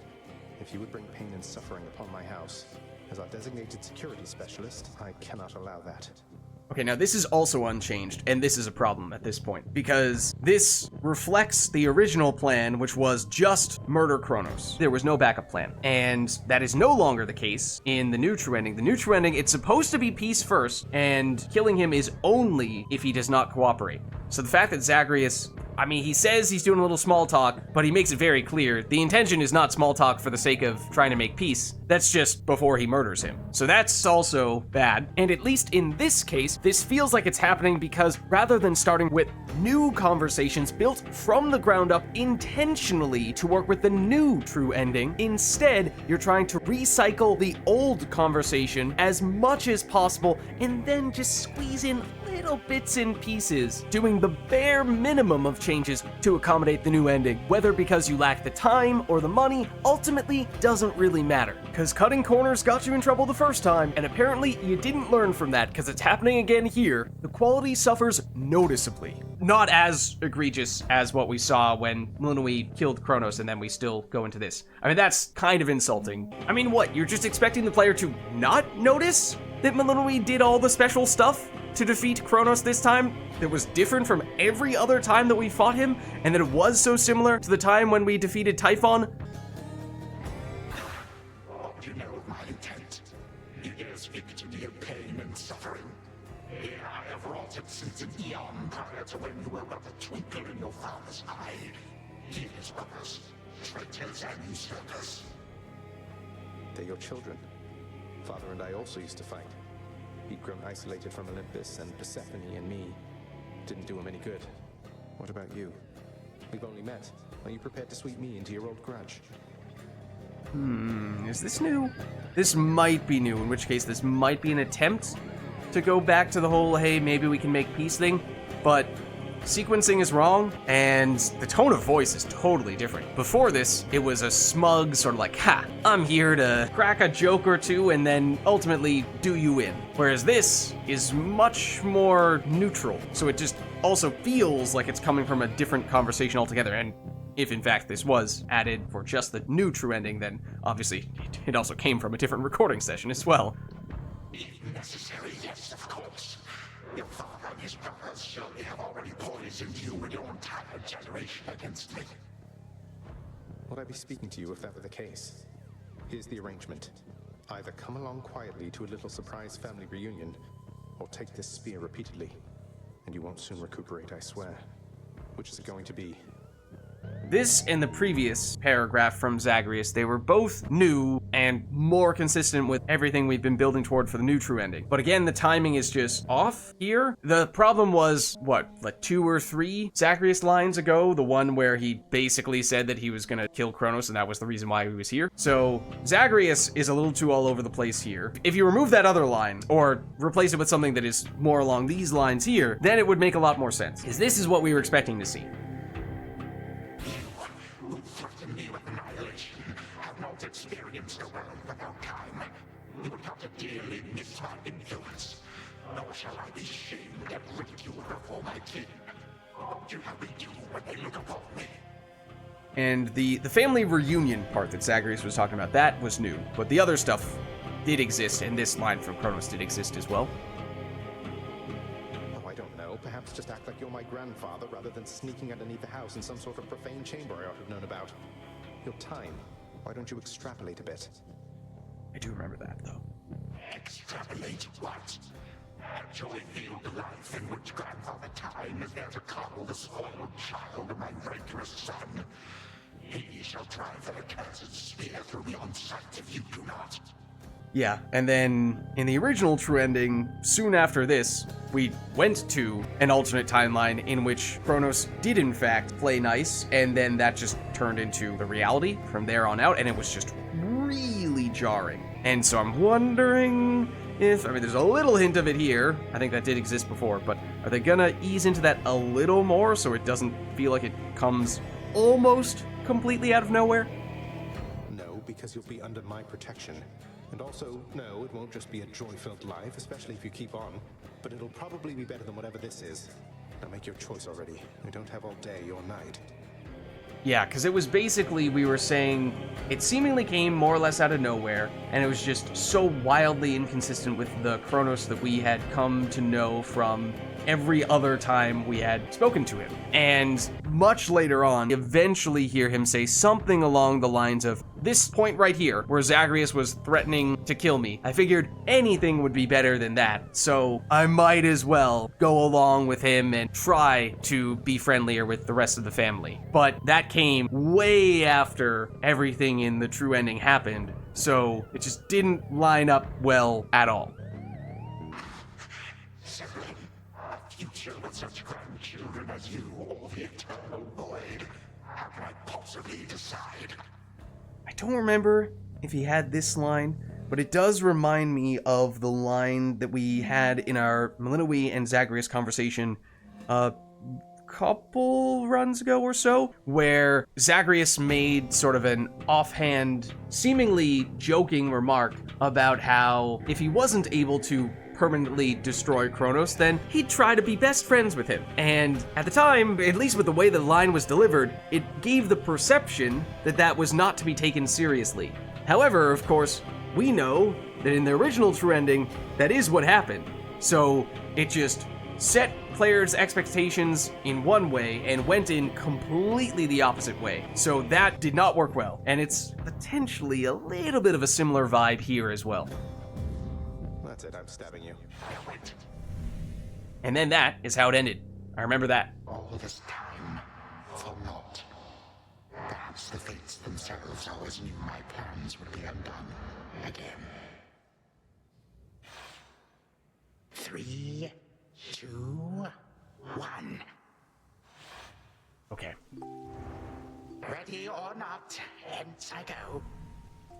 So we are back with the situation we found ourselves in the original true ending, which is what I did expect to happen until we saw Melinoe murder Kronos in her timeline. You said yourself Mother could use some rest.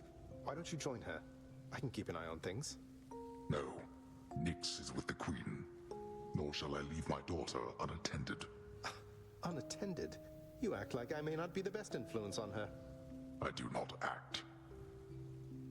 Okay, now remember, in the original true ending, we went into that room and a conversation immediately started and we didn't have the chance to go back, and I wanted to see if it was possible to go here, and it's walled off, and Kronos basically gives an excuse for why we can't go there. Okay, so little thing, but I'm glad we at least got the chance to check that. Broker? I thought as soon as we walked through that door, it started a conversation with Zagreus and Hades. We were not able to go down here at first. That's different. Besides acknowledging the broker, though, seemingly not anything else that happens when you do that. Oh, that's a Pyre Easter egg right there. 2 games ago from Supergiant. Game that we played a whole lot of. But that orb on the ground. Oh, hello. Hello indeed. Well, this is a rare treat. The both of you together in this lounge. What brings you here, Grandfather? I yet to seek the girl's whereabouts is what. I have turned over this residence in its entirety and found nary a sign. She is already as elusive as you always were, Hades. That or your old senses have dulled. She went running over there by the head chef, where she yet lingers in silence. Go before her patience wears thin. What Father meant to say was, no, we've no idea where my good son's little sister is. She could be anywhere. Have you tried checking the administrative chamber? Gods, I sound like Hypnos. I do appreciate the hint. Keep up the good work. Where are you, my girl? Okay, so it does seem like at this stage everything is the same. And there is Mlunui, baby Mlunui, down there. So yeah, we're jumping all over the place, and the inconsistencies are off the charts at this point. Still don't really know what's going to end up happening once this timeline part with Kronos comes to an end, because even if he lives here, Mlunui has murdered a Kronos. But are we going to start veering into the whole diverging timelines thing, where we have a friendly Kronos who we will occasionally have conversations with, much like we saw in the original True Ending, but still have alternate timelines in which Kronos is our adversary, in which case that would explain how in one of those timelines Mlunui did murder him, as we just saw, but it also would help explain why in future runs going down we still fight Kronos when we get to the end of the final floor, because I remember when we first experienced that after the original True Ending, we were thinking, that's kind of weird. And there was a little bit of an excuse for it, but it didn't feel great. So maybe that's what this is all intended to do, is make that transition feel a little more natural. Not just this right here, right now, in the climax of the new True Ending, but every subsequent run after that being smoother. Maybe that was the priority instead. Not necessarily sure I agree with that approach, but that may have been what they had intended. There you are at last. You might have kept me searching for a while yet, that you found such a secure hiding point amid those shadows. It sure took you long enough. I was beginning to think I might never see you again. That is precisely what your father said when Zagreus first brought me here. Well, are we to suffer through another round? No, this game is too easy. Tell me another one of your tales about the Golden Age. Perhaps when you are older, lest your father be displeased. If you defy him, you merely get a mild reprimand. If I defy him, I get cut to little bite-sized bits, which then are sprinkled throughout Tartarus. I don't remember if he said that last time, but it's true. Ew.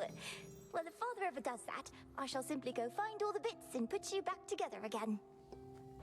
Spoken with the generosity of youth. You are the only one around here who would say such things, Mlunui. Truly? But don't the others like you, grandfather? Oh, they can never get enough of me, my girl. Except, we still have had our differences. But let me not concern you with the past. The only time that matters is right now. And right now... Okay, now before we potentially go into another transition here, obviously, as I said, this is almost entirely unchanged relative to the original True Ending. So no major surprises here from that standpoint. However, one thing that I think was one of the big problems with the original True Ending, and remains a big problem here as well, one of the reasons why the transition feels so abrupt, so uncalled for, from Zagreus about to kill Kronos to this timeline here where Kronos is suddenly best buddies with everyone in the house, maybe not quite, but you get what I mean, is that rather than having some realization, some character development from Kronos that we see firsthand, maybe there's a tiny bit of that if you want to be very generous with the last line that Kronos gives just before Zagreus stabs him, but for the most part, it's just Kronos is evil in every possible way, every time that we've seen him thus far, until suddenly we get this timeline change. We're over here, we're playing as Kronos, and it is that scene transition. That is the thing that changes Kronos from a bad guy to a good guy. We don't see any of it happen. We don't have any commentary from Kronos as to why it happens, why he feels completely differently all of a sudden. It just happens instantaneously, and we just have to accept it. And that is a big no-no, because we don't understand for that reason why Kronos has made such a big change. Instead, you're forcing us to piece these things together from what are just little snippets, and you can maybe make that work in some cases if your writing is really good. But the problem is, it hasn't been really good. It's just been really, really patchy. So at best, if we're really generous, all we could say is there are little moments in time where on a few occasions Kronos has said, well, man, it would really stink if I just got murdered right here, right now. So I guess anything else beats that. And that is the only reason we're ever given for his complete 180 with his character. And even then, any sort of depth to that is completely lost because he never really talks about it besides making a snide remark once or twice. And that's generally when these sorts of things happen. Between Zagreus, between Hecate, between Kronos, it's always snide, sort of joking remark that is kinda a slap in the face, where it's, okay, this is not really the time where I want you to give me humor. I want to have the big thing that we've been working toward actually be resolved in a meaningful way. And when you deny me that, it doesn't feel good. Tag, you are it. Hey, no fair! Is this the future? Or is it the past? Not merely mine, but yours, granddaughter. Everybody in this house. Okay, now this is new.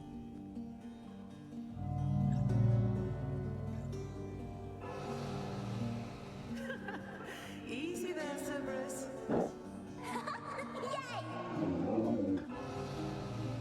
Take that! That's at last, just like we trained. Alright, this way, please. Unbelievable. Characters from Hades 1 and Hades 1 music as well. I the bloodiest part. I got you something. I don't know if that's me.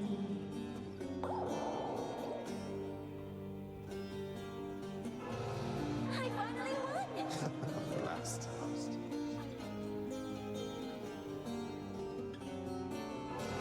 It's in the blood.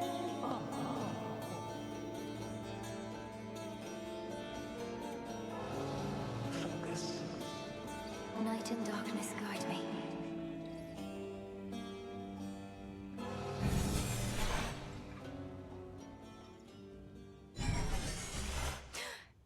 I remember all of that. My life, the way it could have been. Oh gods, Zagreus, did it work? What's Okay. going on out there? So, interesting direction there, where basically it turns into, rather than that immediately being reality, instead it is at first Kronos seeing that as a potential way that things could play out, which, as the Titan of Time, you'd think he'd be able to do that kind of thing. What was the word that Zagreus had used that we were talking about in the original True Ending, and he used it again in the new True Ending as well? Basically asking Kronos to try to anticipate what might happen in the future, which, as the Titan of Time, you would think he'd be better than maybe anyone outside of Prometheus at doing that. And then it also then sort of transitioned into it being Malinoi experiencing things in this alternate timeline in which Kronos was friendly, and therefore there was much more a family and communal upbringing that Malinoi experienced, unlike what we saw in the original timeline before all this stuff started happening. So as for how much of that actually is real versus just a theoretical possibility, that still sort of remains to be seen. The fact that Malinoi said that she remembers all of that makes it seem as though that has functionally, after Zagreus has kind of sort of befriended Kronos, made it so that Malinoi has retroactively been given that sort of upbringing, that sort of experience, and so now she does remember all of those things that we just saw, and it is her new reality. So It gets into some pretty messy time travel, alternative timeline stuff, which, as we were talking about way back in the original True Ending, once we first started seeing those sorts of signs, that's a really tricky place to go because there are so many ways that you can introduce plot holes or just confusion, and it sometimes just isn't satisfying because if there are infinite number of possibilities, then there are infinite number of ways in which things could play out, and so many different ways in which things could have been better than the way that we experienced things. And so why did you pick this set of things for us to experience? I don't know. We'll see. So I think we will now walk into the House of Hades, and this is where, in the original True Ending, we saw Kronos alive again. He had basically respawned even after we killed him. He had, in this amount of time, regenerated, and then we saw all of our family members who were frozen in his time bubbles. I think that's what happened at this stage. So as for whether that remains the case, or whether we now have friendly Kronos, let's see. Or dead Kronos, of course, is technically what he's supposed to be at this point, right? What? Prepare to suffer for all that you've done, wretch. Or shall I stay my hand merely because you made the mistake of loosening your hold on me?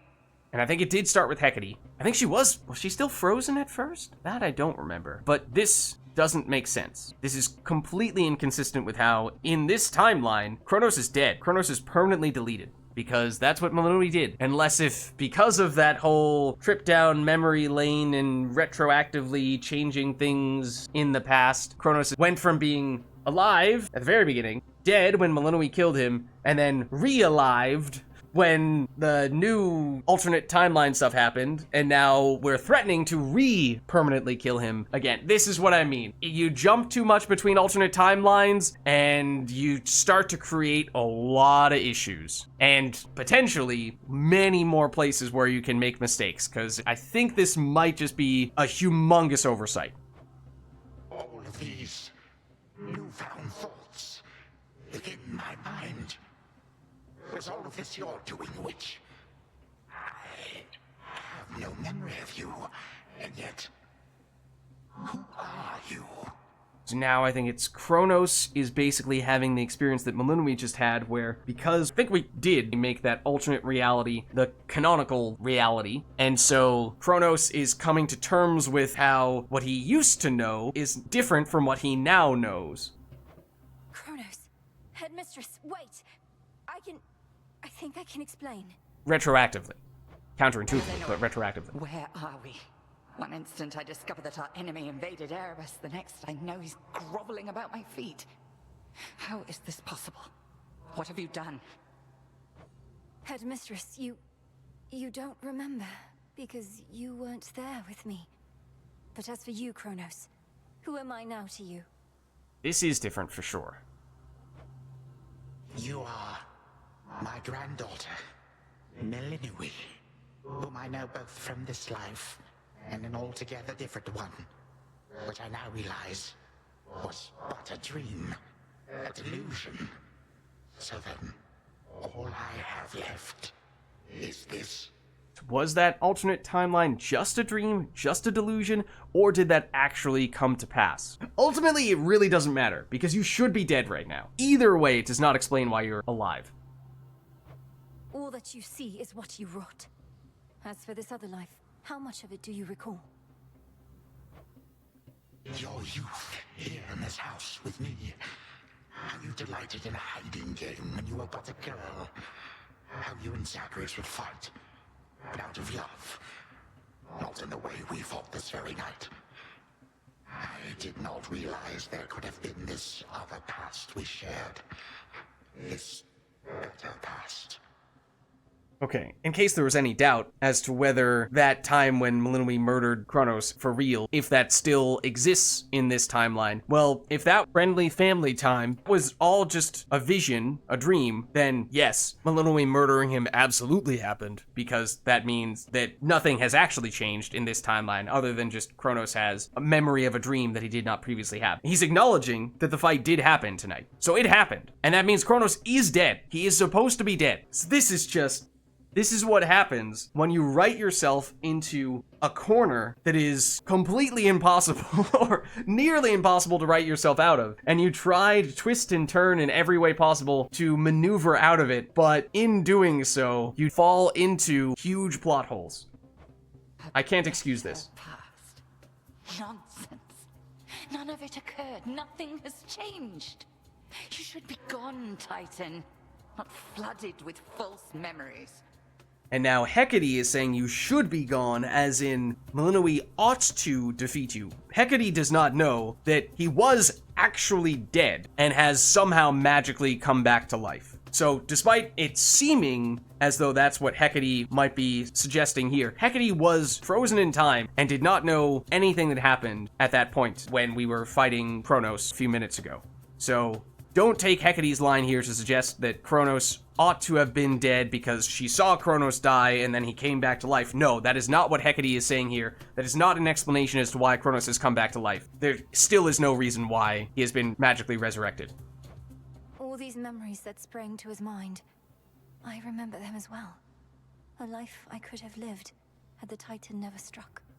And if you just didn't have that scene, that animation, where Melinoi breaks out Gygaros the spear and does the stab on Kronos to permanently destroy him the same way that she does for Typhon, and therefore exactly the same way we were expecting Zagreus to potentially kill Kronos, it's just Melinoi taking it upon herself to do it instead, we wouldn't be having this conversation. But the problem is, they did that, and they didn't think about what the implications of that were. So it was really rushed. They didn't have time to double check these sorts of things, and you run into these huge issues. But I struck, ever hated and shunned. Finish what you set your mind to, Grand Altar. I have no desire to exist in such a world with all of you like this. Not for one moment longer. Silence! Melinoi, come to your senses. Whatever you did, this wretch is finished and shan't be using his old tricks again. End him. With what? The spear that we already ended him with?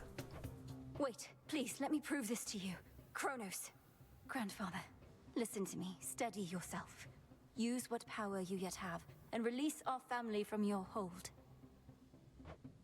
Our family? They are bound as yet. I had them bound. For all this time, what have I done? We see them, Father, yes. Mother, brother. My family. Where are we? Is this my house? Father, what is the meaning of all this? Oh, Hades. Perhaps the princess can explain. As for the queen and prince and all the rest, Melinoi, they need but hear your voice, and I await their judgment and your own. Go on. Okay, and then we last time had the ability to, yes, go around and release them. And so Kronos, he's bringing them back out here because he has the new memory, the new dream of that alternate timeline, the fake timeline, because we know that it didn't actually happen. It's just a vision that he had, and that's why he's doing this. Still doesn't explain why he's able to do anything, because he isn't supposed to be here in the first place. This had better work. Oh, that was for Kronos. I was wondering why it said warn when I thought I was facing Zagreus. Queen Persephone, Prince Zagreus, return to us. Hades, Mother. Melinoi, you're all grown up. But then, of course you are. Oh, my heart. I mean, this line probably existed last time as well, although this technically doesn't make sense because for Persephone, time has not passed for the entire time that she was trapped. So she should be surprised that Melinoi is all grown up, but then she doesn't have any reason to understand why of course she would be. She has not yet received any explanation as to how she was frozen and Melinoi was not, and that's why Melinoi aged and Persephone didn't see that. Small, but an inconsistency really nonetheless, an oversight nonetheless. Just like your nightmare reflection did. So long ago, before the little you was even born. Did we succeed? Oh, I'm shaking. It shall recover. Give them time. and give me death. Go on and send me to the blasted void already. You son or that witch, or you granddaughter, one of you. For I am weary of it all. You long for a world without me, it is yours. We've already done this. Grandfather, no. How could you say that after all we've been through together? I swore you'd be under my protection and... Oh, gods. What happened to this place?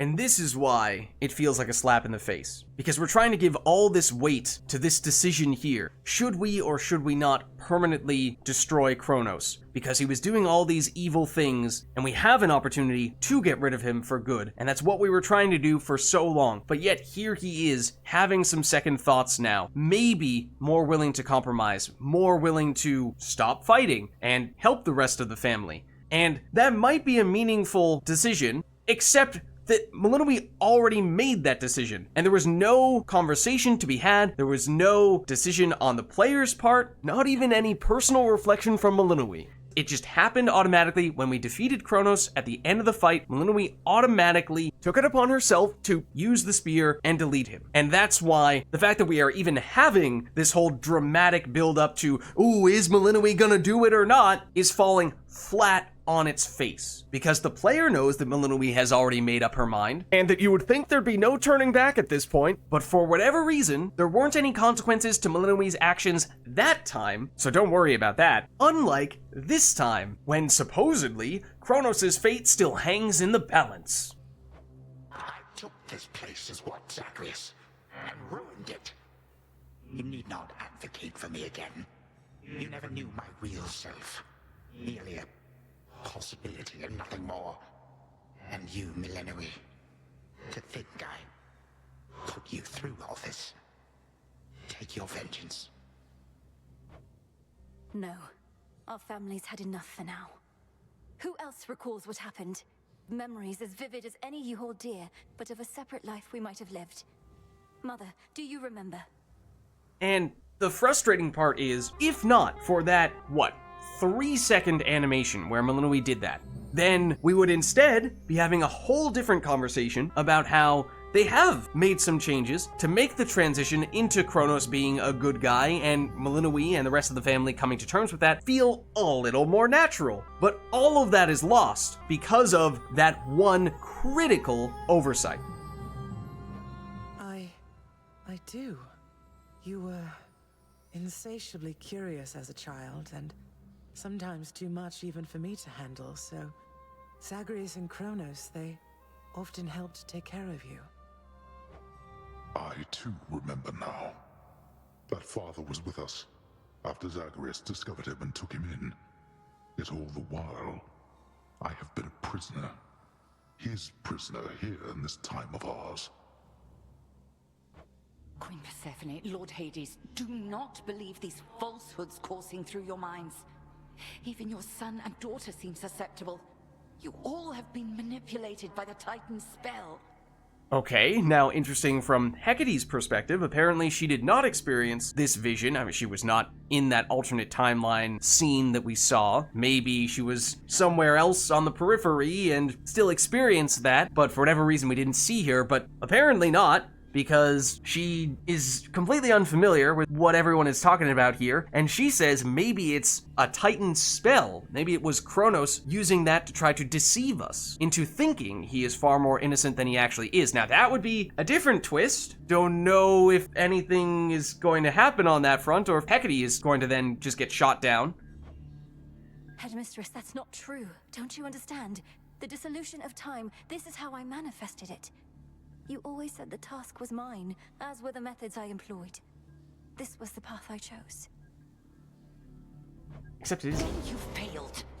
Death to Kronos was the task, yet there he is. Malinois, what could possibly have compelled you to take such a course?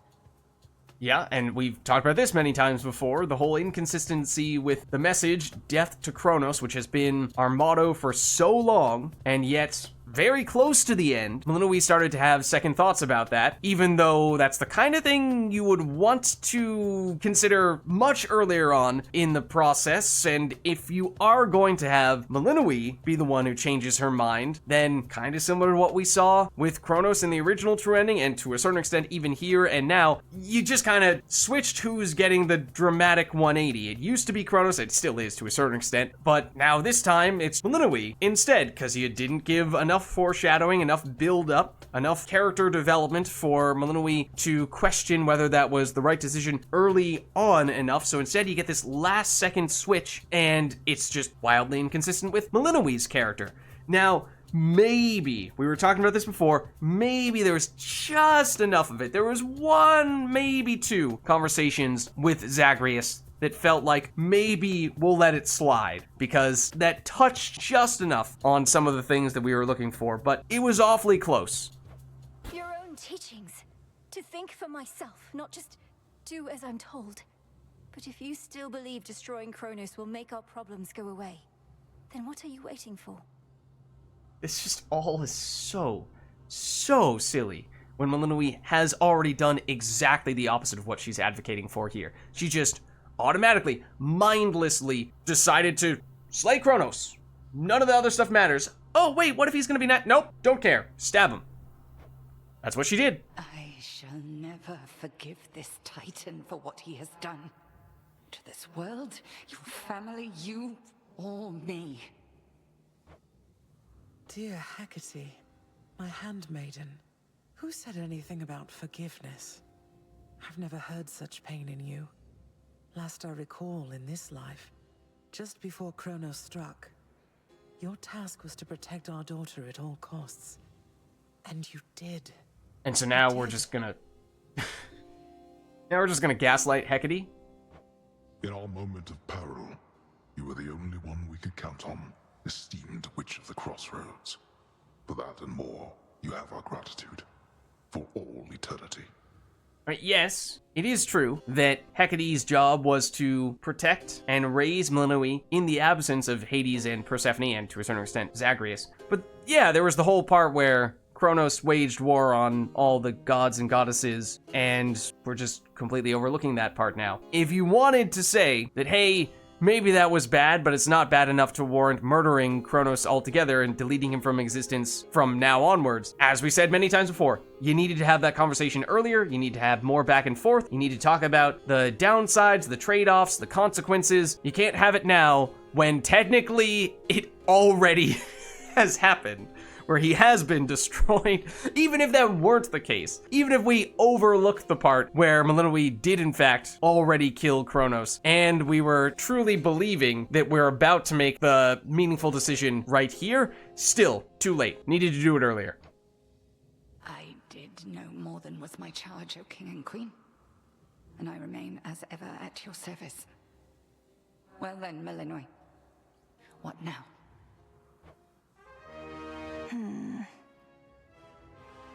What now? There is so much to be done. Bringing this house to order, for one thing. Mother, father, you've seen what was possible. Let us give Kronos one chance to make himself useful, starting with our restoration efforts. Would you grant me that? Granted. We're not finished with you, Kronos. They say time heals all wounds. Prove it.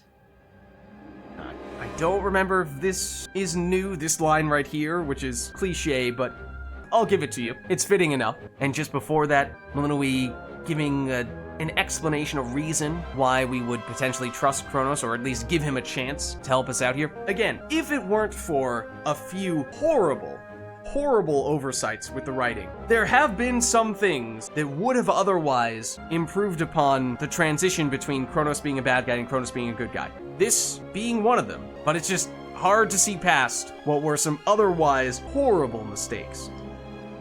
Granted, but only this one chance, by the grace of the Princess of the Underworld.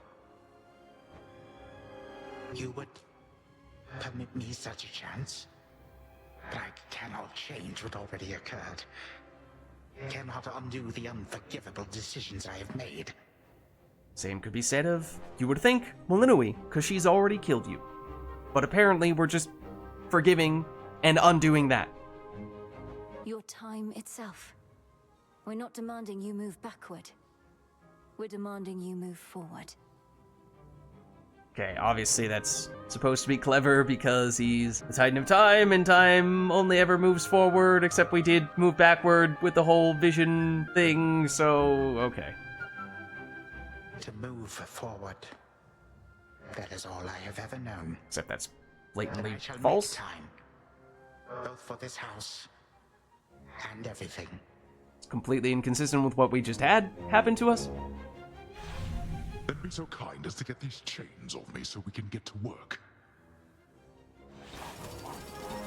We did this. And so the Princess of the Dead remained in the House of Hades with the Titan of Time and the rest, to aid in the recovery of however much was not forever lost. Which we did see last time. The rightful Underworld King and Queen were swift to organize this relatively painless task, and shades of the dead still loyal to their cause answered the call. They and the Titan picked up many pieces of the past. And soon, the house grew more like how it used to be. But then, a summons from Olympus arrived, and the princess knew her stay had reached its end.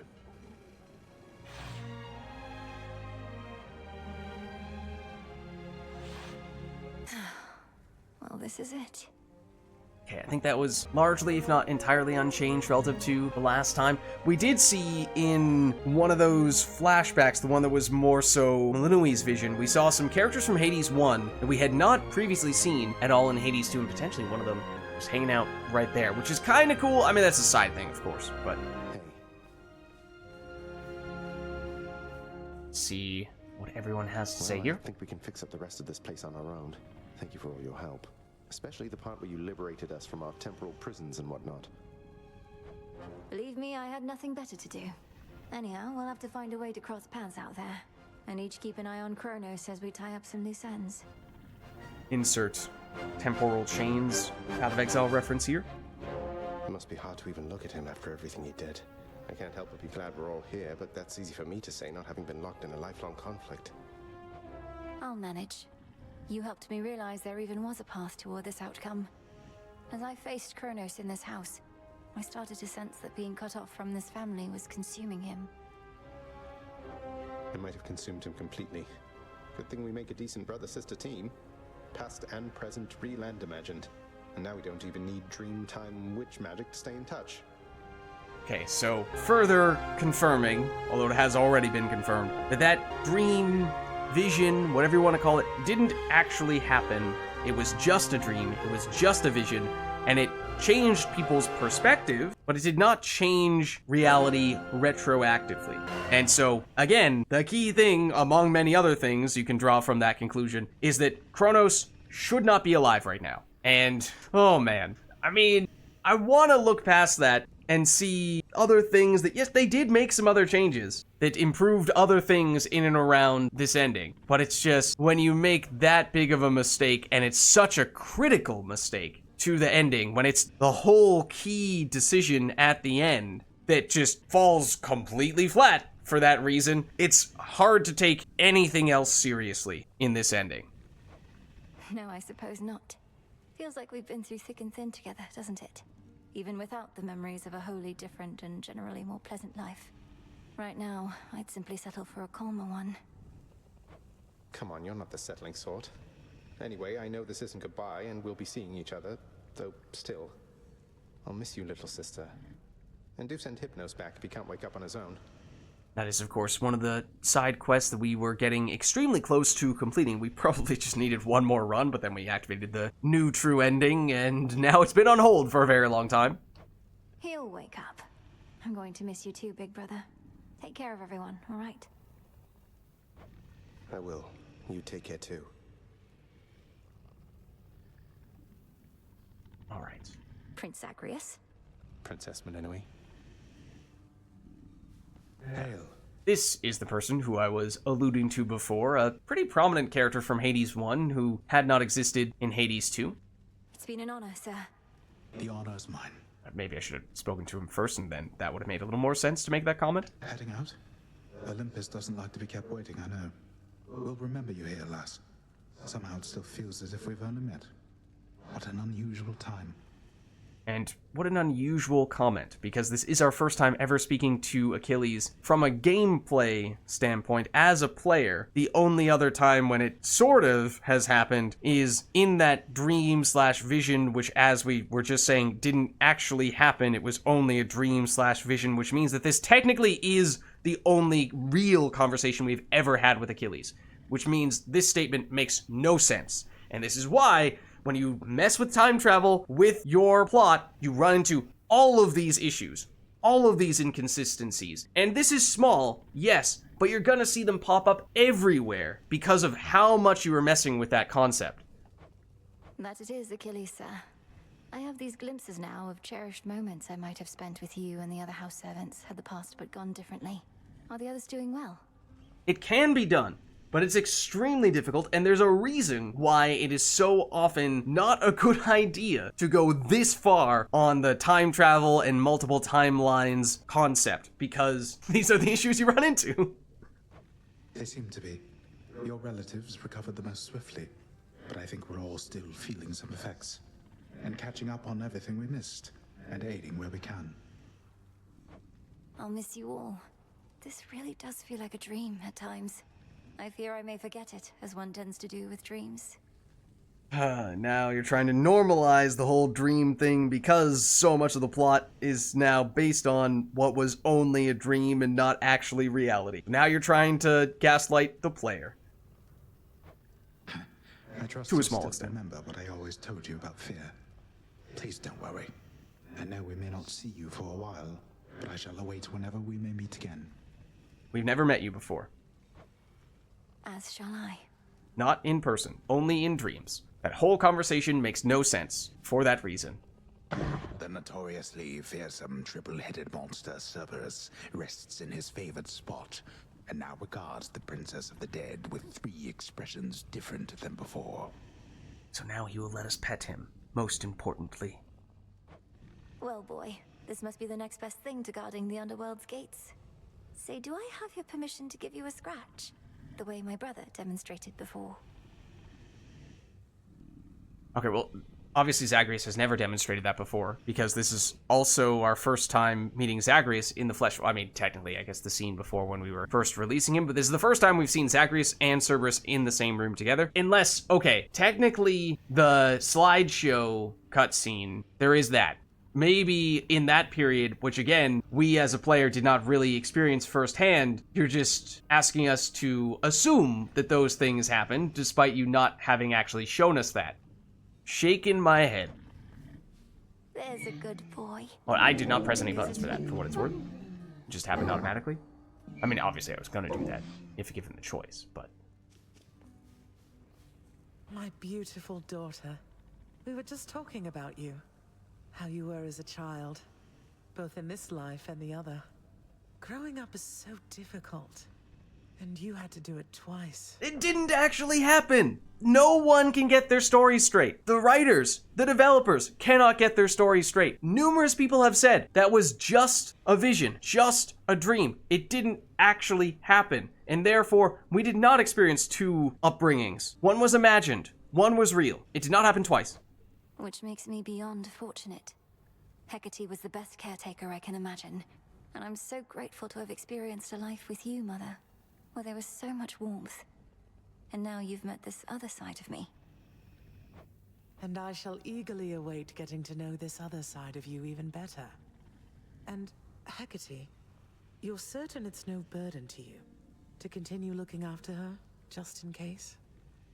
And in the original true ending, a little later on in this area here in the house, there was this question of, is Melanie going to stick around here with all of her family members, or is she going to go back to the crossroads and live there with Hecate and all of her friends? And there's a little bit of tension there. I mean, you probably as a player could always assume that Melanie was going to choose to go back to the crossroads for gameplay/plot related reasons. You know, if you are continuing to play the game after this ending, then that kind of needs to happen, unless there are some pretty significant changes. But they're changing the way in which that is happening. The decision is being made on Melinoe's behalf, it seems, and it's happening earlier on.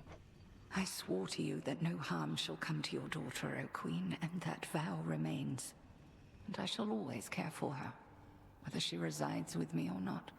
So, I don't know how meaningful it really was to try to build tension in that moment. Some suspense, as it was a little unclear as to whether Melinoe would choose to stay here or go back to the crossroads, but now that just is a complete non-factor. Not a huge deal to me, but maybe to some, that's a bit of a disappointment. Then it's settled. And Melinoe, for what it's worth, I likewise opted not to live at home when I was in my youth. And that is true. She did find her way into the underworld.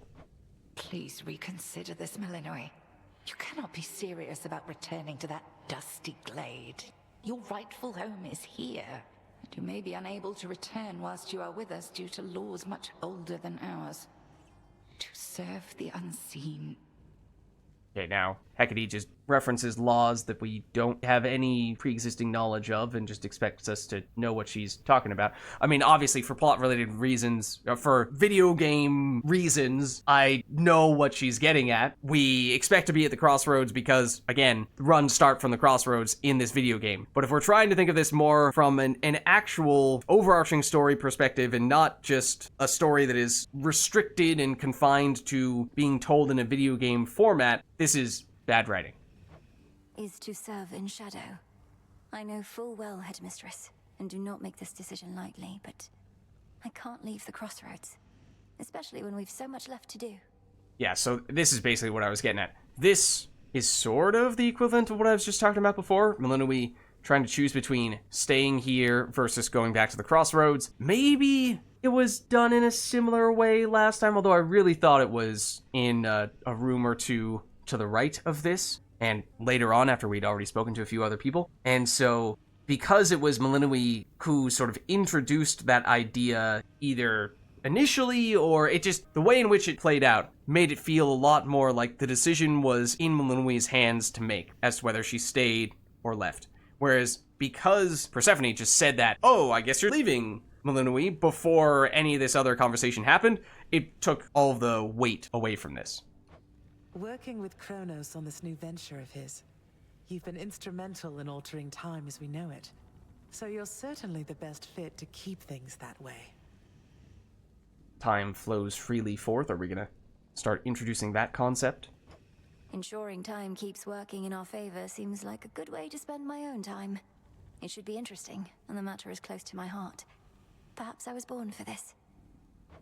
You were born for much more, but we'll do our share. Cerberus has already taken to prancing through the fields of his own accord, and your father and I shall not be far. As for your brother, well, he always turns up. All this is going to be an adjustment, though, isn't it? Even if I'll see you all again soon. Of course, now, unless it's been changed, we know the ways in which we will encounter all those people going forward. An adjustment is putting it mildly. Now go make your rounds, and I'll see you off before you depart. I love you, baby girl. I love you too, Mother. Okay. Take care, Mother. Can't do that with Hecate? Can't greet her? Sorry, Hecate. When I was having difficulties with my son, sometimes I thought of you, Father. I cannot fathom having had more children to contend with all at once. Yes, well, I was not terribly successful at contending with you a lot now, was I? Particularly Zeus. To think that I shall see him and the others again soon. I can make no assurances about how you shall be received.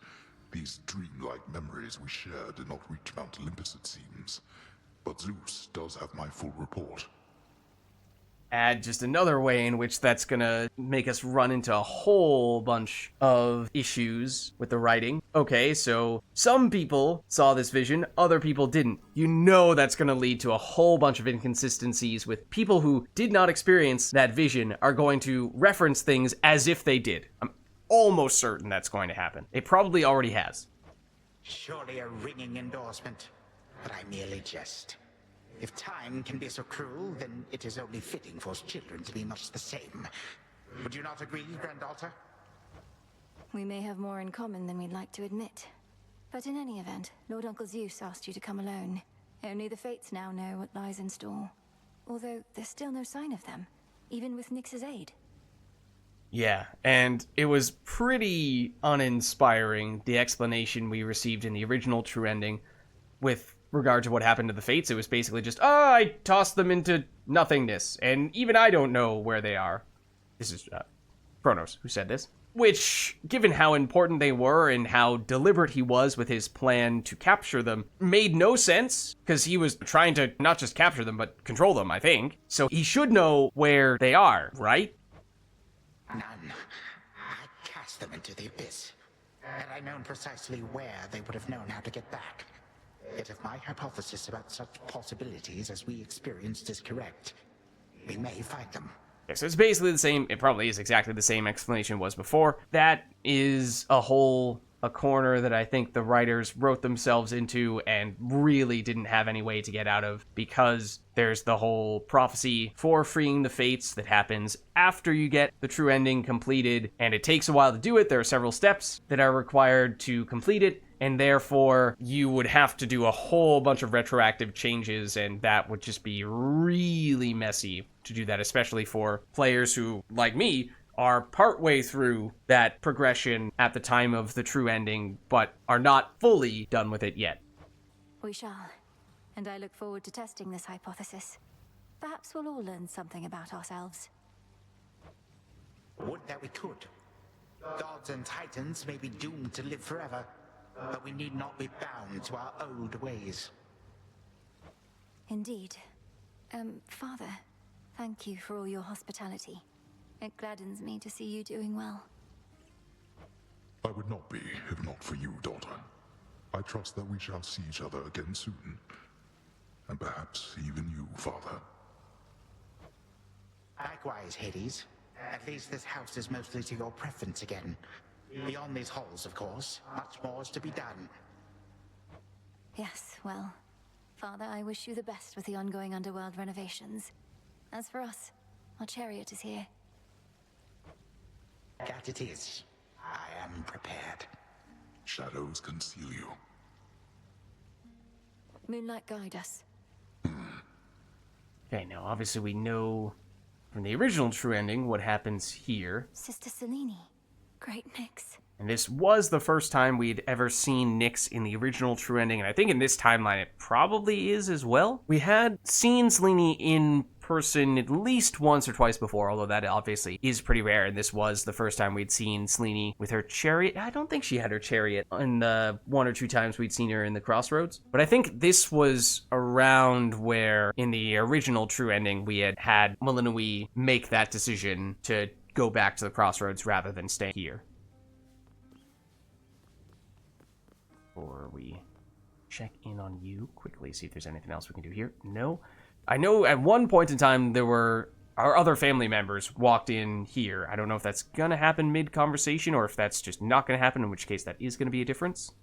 My faithful Eye of Night, my child. Thank you for ensuring that our realm remains secure and keeping watch above it all. I never doubted that I could count on you. But, Mother, had our watch been more dependable, then none of this would have transpired. Trying times shall always come about, testing our resolve. Thus we grow strong, as do the bonds we share.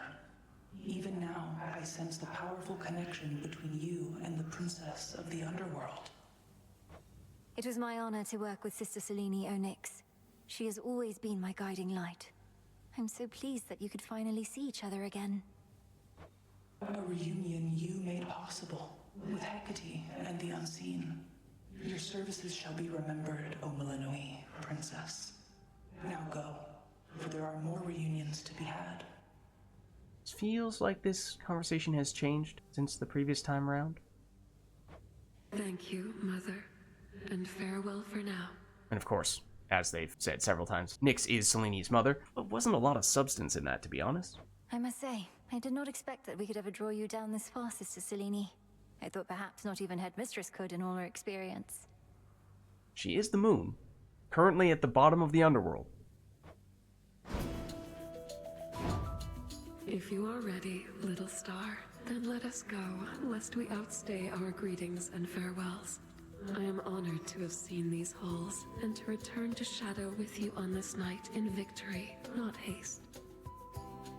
Random little aside is I think I saw, just before starting up this run, that at least at one point recently, right as I was ending one of the recordings or a video, I saw that from the keepsake selection screen, it prevented us from choosing several different keepsakes, one of which I think was Athena's keepsake, it was Selene's keepsake, and maybe one or two more. It just was crossed out as if we did not have the option to use it on this final run, and we didn't end up seeing Selene at all on this run. So I didn't remember that being the case with the original True Ending. Maybe it was, and just for whatever reason we didn't notice, but it could be that that was a deliberate decision to make it so that some of those other gods and goddesses who are not the direct boon-giving sorts are not able to show up on this final run. I don't know why that would be a decision that they would make, but I am not sure that that was a coincidence. I think that was pre-planned from the developers. So,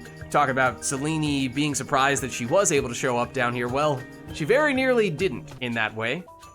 Come, Malinois, for all the reasons that Selene says. We have a delivery that we must make besides. Though I do think we were able to switch to Selene's keepsake mid-run. At least I don't remember it being crossed out. I feel like I would have noticed that in between floors. Then let's be off. If only Artemis were here, this could have been a proper Silver Sisters reunion, couldn't it? Then let us ride into the dark above. And do be careful to hold on as we depart. Farewell. Farewell. Goodbye. Goodbye, daughter. So there we get all the family members waving goodbye to us. Maybe that's what I was thinking of before. So we get this. We'll roll the credits. Each night.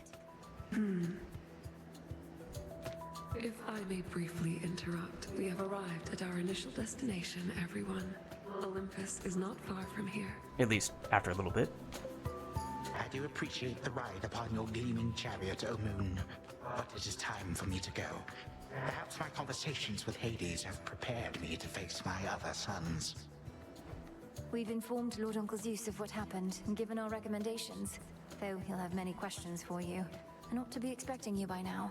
Remember the chance you've been given, Grandfather.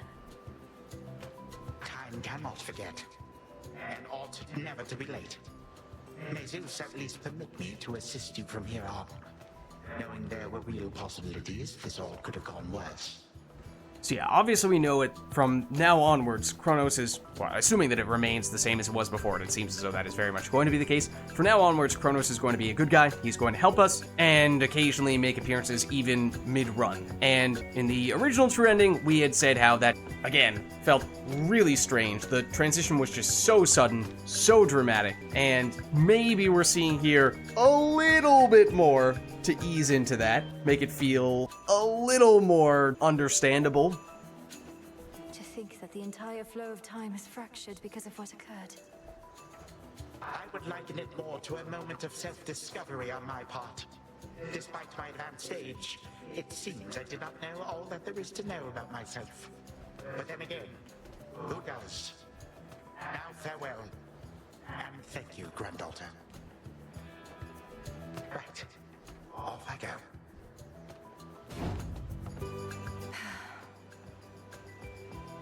Well, good evening. Thought we'd drop in. Lord Apollo and Lady Artemis. I think Artemis might have been another one whose keepsake was blocked. Maybe. I mean, that one... Does it make her show up? I don't remember if it actually does.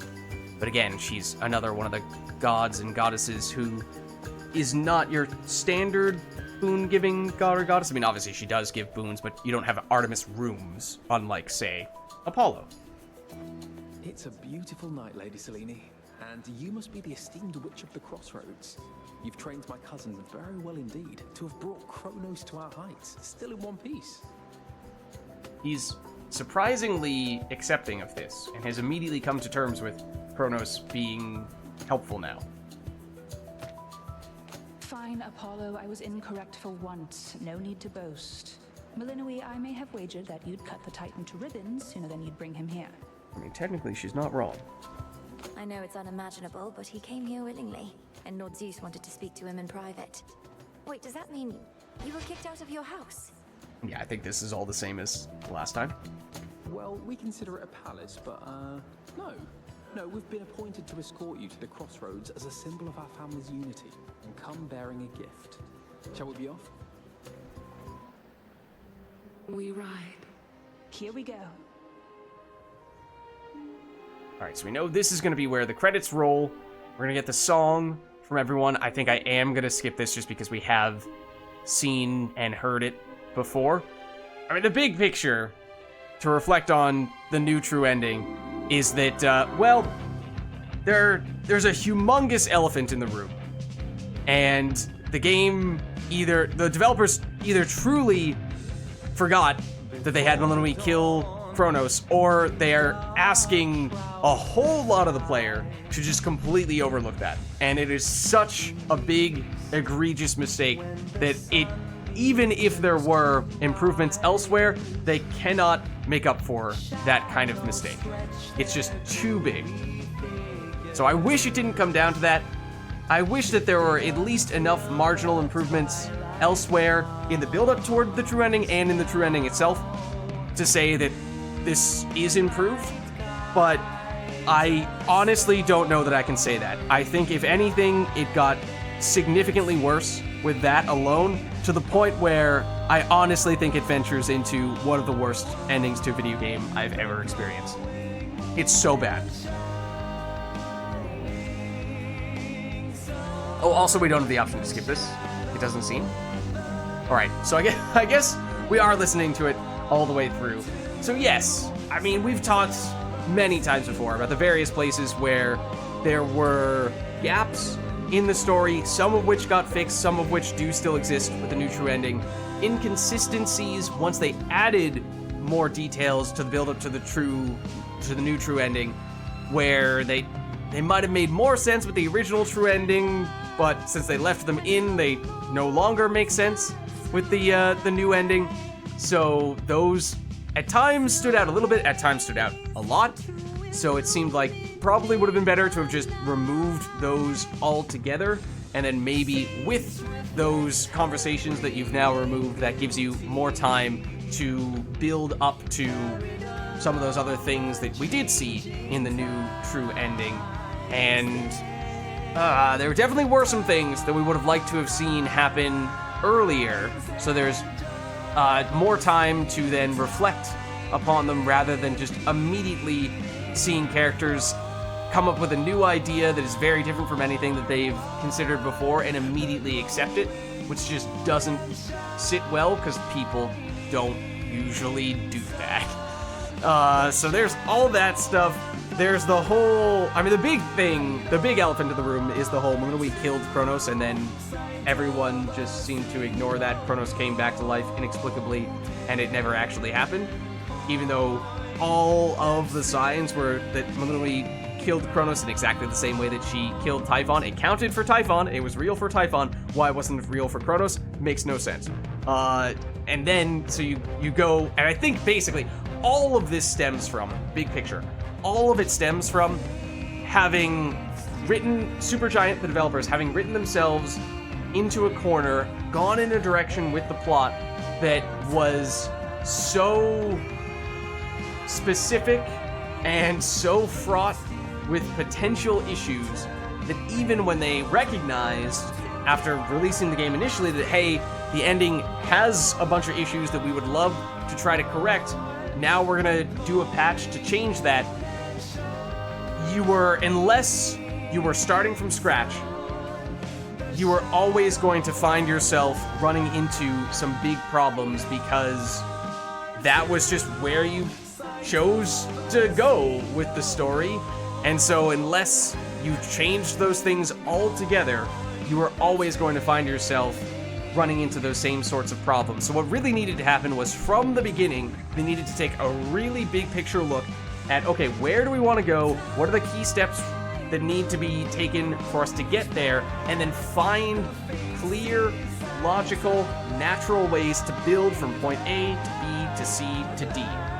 Because if you are going there, if you're trying to do that, and you're rushing, you skip some of those steps along the way, you put them in the wrong order, you have things that are going in a completely different direction, and you throw all that stuff together, and it's sloppy, it doesn't make sense, and it makes the experience much, much worse. So, I brought it up once before as we were talking about the build-up to the true ending, how one of the reasons why was particularly concerned about the way things were going was because one of my favorite games, tied for my favorite game, Mass Effect, is notorious for being incredible from a story standpoint, a character development standpoint, all that stuff. The writing is incredible until you get to the end of the game, where it just gets completely botched.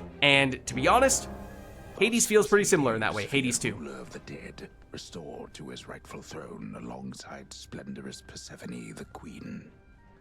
The attacks upon Olympus finally ceased, and ever since, the gods governed our world with newfound care.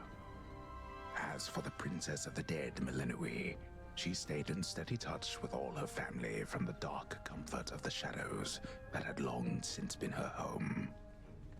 And she and the Silver Sisters kept their secret vigil over all the realms forevermore. May it all turn out that way in time, Homer. Though we're not there yet, especially not with the Fates still missing. We achieved something important, but more is to be done.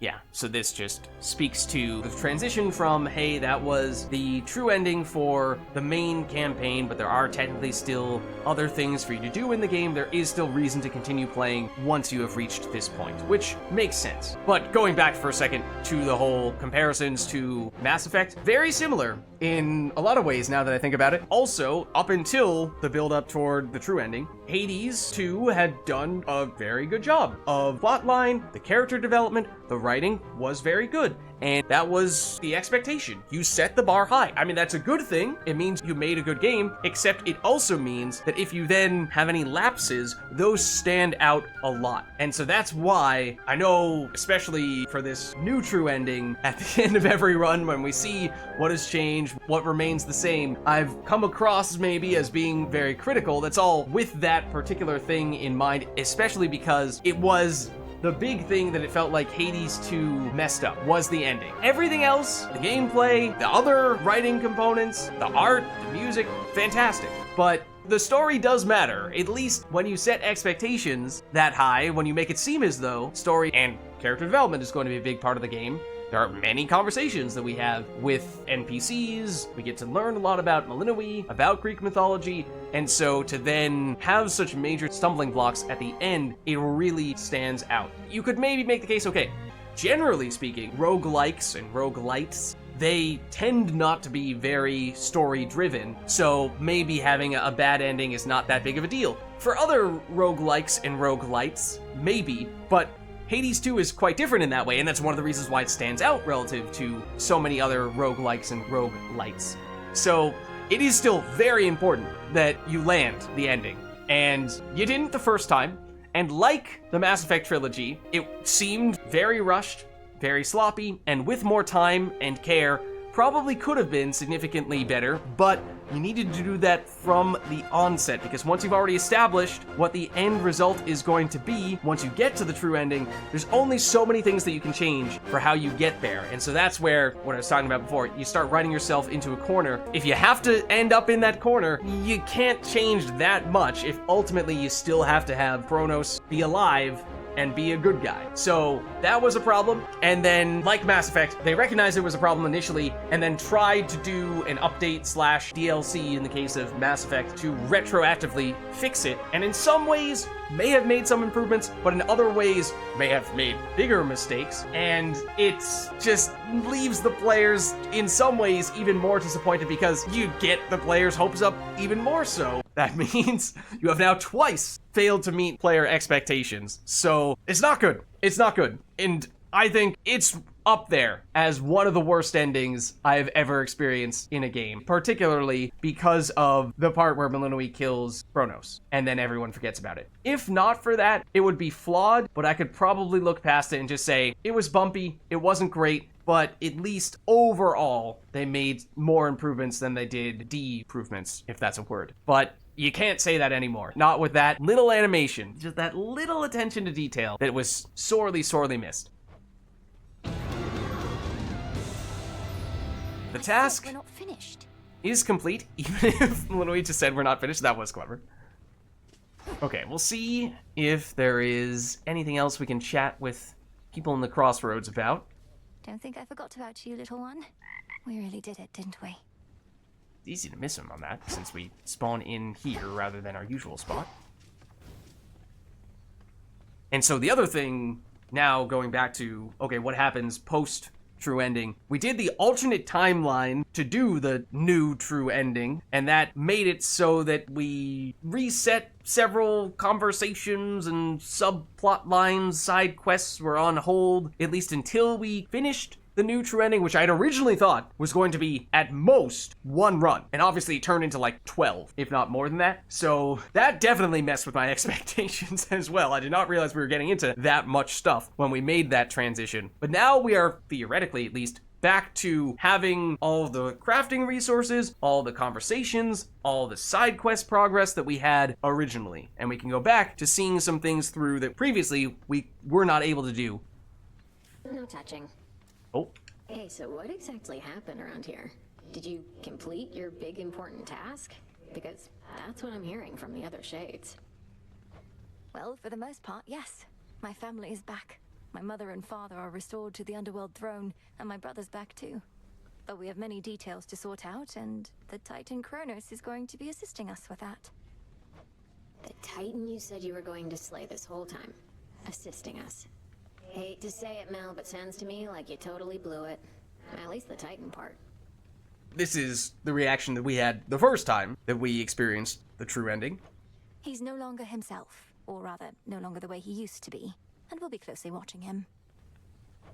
Sure. So then, congratulations are in order, basically? Well, if you like. I do. Congratulations, Mel. Thank you, Dora. Wait, can we even gift to her? Huh? Yeah, we've already maxed out our... Wait, what happens if we try this? Would you be interested in visiting the springs with me, Dora? A warm soak can be good for the soul. I assume she's about to reject us. Nah, kinda busy doing nothing whatsoever at the moment. Though I might be up for a soak some other time. I kinda doubt that. Okay, I was gonna say, at least please give me that resource back. A step toward your goal. Little more than a step, but yes. Your task is finally complete. Perhaps the fates knew you'd succeed, but I couldn't always be certain, although I held to what could be considered hope. And your support made it possible, Lord Moros. For one thing, if you hadn't intervened when I was trying to reach the surface, Typhon might have reduced Olympus to ruin. Doom averted. We children of Nyx have already heard that Mother is no longer bound in Tartarus. You have our deepest gratitude. Certainly mine. Well then, what happens now? I suppose I ought to go make certain everything's in order. My father started renovations to the underworld, and I volunteered to help clean up. The surface needs it too. Then it sounds like I may see you again soon? Absolutely. But remember, the thing we need to do to free the fates, / find the fates, is meet, or I forget what the exact phrasing was, but something like get to know several different people, and I think one person who we thought we still needed to do that with was, we suspected, Moros. Let's see if it... The fated list. Oh. Yeah, we do still need to do at least one more run? This is the prophecy I'm referring to. We commend your accomplishment, though remain indisposed and cannot say where. Speak not of this until our emissary says words you often did. So this is your emissary, for sure, right? And that might have even been the phrasing once the prophecy resets to the way we want it to be. It might be the phrasing that it uses for the one of the people who we need to get to know better. So that would potentially confirm that Morris is one of those people that we need to get to know. But just want to confirm once we do get the new, or at least restored phrasing on that prophecy. I'll just clean this up. Slade isn't so trouble. The Chrono stuff I'm hearing, he's really calling it quits? And he let Nyx and everybody off? What did you do to him? Working with my brother in a bygone time, we flooded our grandfather's mind with a cascade of new memories of the family he then realized he always had, creating in him a profound and sudden change. Why? What's your concern? Pretty much, yeah. My concern is that you ruined everything. So now we'll all have peace and harmony, joyful reunions, apologies, promises to never let this type of thing happen again? Ugh! Have you met our families, Eris? It's never that simple. True. It better not be, or I'll never forgive you. She is Strife incarnate, so do kind of need to give her a pass on that one. It is sort of her thing for everyone to fight. But what are you supposed to do? Oh, we could go to the springs with her. Although I feel like, yes, we could do that.